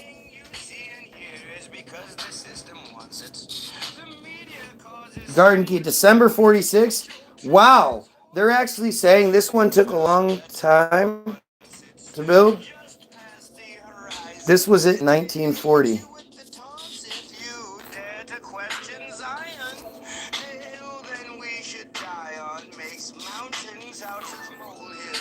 This motherfucker, really. At least they're saying it took a long time to build it, apparently. Work was half complete in 1860. Workers consist mostly of enslaved people. Yep. You know how slaves always have fucking skills. Mostly enslaved people hired from their owners in Key West and other parts of the state of Florida. Built by those magical black slaves that were just, you know, the blueprints and shit. They were just following the blueprints. Some white laborers, mostly Irish immigrants, were also employed. The Irish had it just as bad. The use of enslaved labor was discontinued in 1863. The new fort, what are you doing? Stop it. The new fort was built so that the existing Garden Key Lighthouse and the lighthouse keeper's cottage were contained within the walls of the fort. The lighthouse continued to serve a vital function of guiding ships through the waters of the Dry Tortugas Islands until the current metal light tower was installed atop an adjacent wall of the fort in 1876. 1866. The original brick lighthouse tower was taken down in 1877. Of course it was. Lower archways in one interior side of Fort Jefferson. Many of the arches were designed by Captain Daniel P. Woodbury, superintending engineer from 1856 to 1860. You know, because your crazy fort has to be beautiful too, right? That's believable. There's that slave labor for you. Working in no fresh water. Working in the fucking hot sun, right? Design called for a two-tiered casemates, six-sided outline with two curtain walls measuring 325 feet and the other four measuring 477 feet. Corner bastions, 99 meters and 145 meters. Corner bastions, which are large projections designed to allow defensive fire along the faces of the walls they joined, contained gun rooms, gunpowder magazines, and granite spiral staircase. Yeah. Each tier of casemates contained 150 guns, and another 150 were placed on top of the fort itself. The heavy guns were mounted inside the walls in a string of open casemates or gun rooms facing outwards towards the sea through large openings called embrasures. Right, because you can accurately those little holes. Those aren't just windows. Those are gun rooms. That's where the guns come. Pew, pew, pew, pew, pew, pew. Pew, pew. The 13-acre parade ground contained additional powder magazines, headquarters, a hospital, office quarters, and 3 large barracks. A view of the interior wall, harbor light, and parade ground of Fort Jefferson. Yeah, that totally. Like, that's what you do for your defensive fort, right? You make it this unbelievably precise, beautiful structure where I'd be willing to bet that not only is it like I would bet you each one of those pillars, the bricks are in the exact same spots. When you go up one, the bricks are all in the same spots. I'd be willing to bet. Can I zoom in and see? No. Jesus. There you go. Look at that shit. Remember, they took down the original brick lighthouse, which must have been here in the foreground, right? They took that shit down in 1877. Ramports off the north wall of Fort Jefferson showing evidence of subsidence, i.e. shrinking in 2005. There's shrinking happening? We're experiencing shrinkage? Totally makes sense, doesn't it?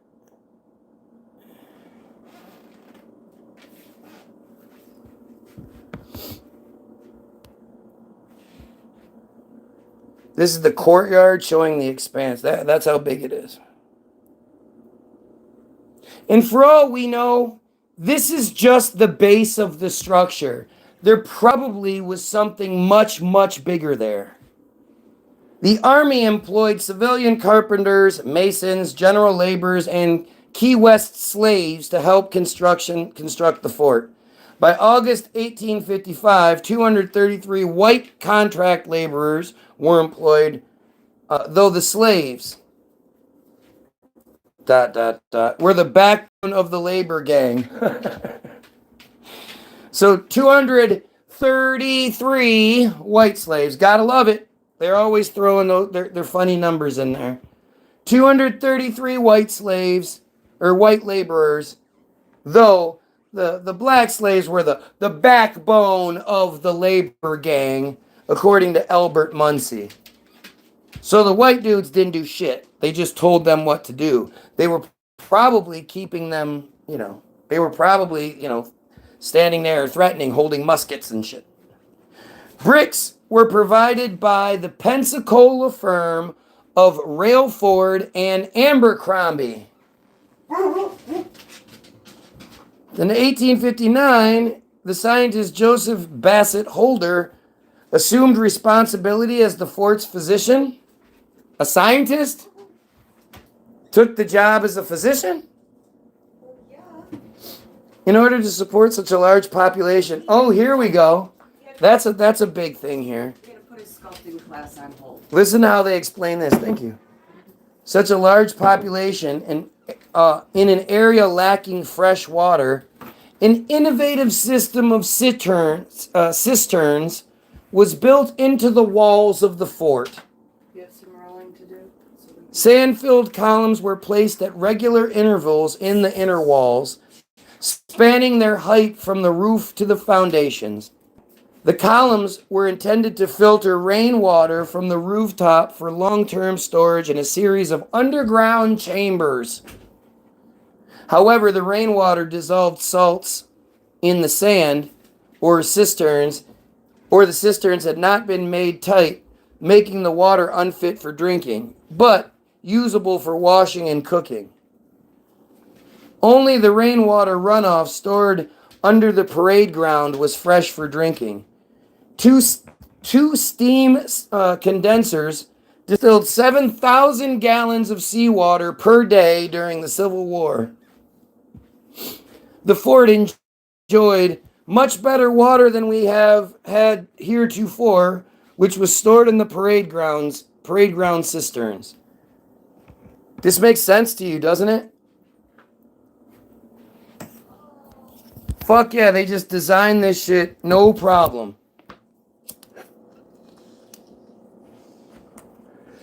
Who can't design something like this? Seriously. You don't think you could design something like this? This shit's easy to do. And then you just get some people and you're like, all right, do it. Fucking slaves. Nothing like that handy dandy slave labor to get the job done. Make it beautiful. Can you move those, please? Thank you.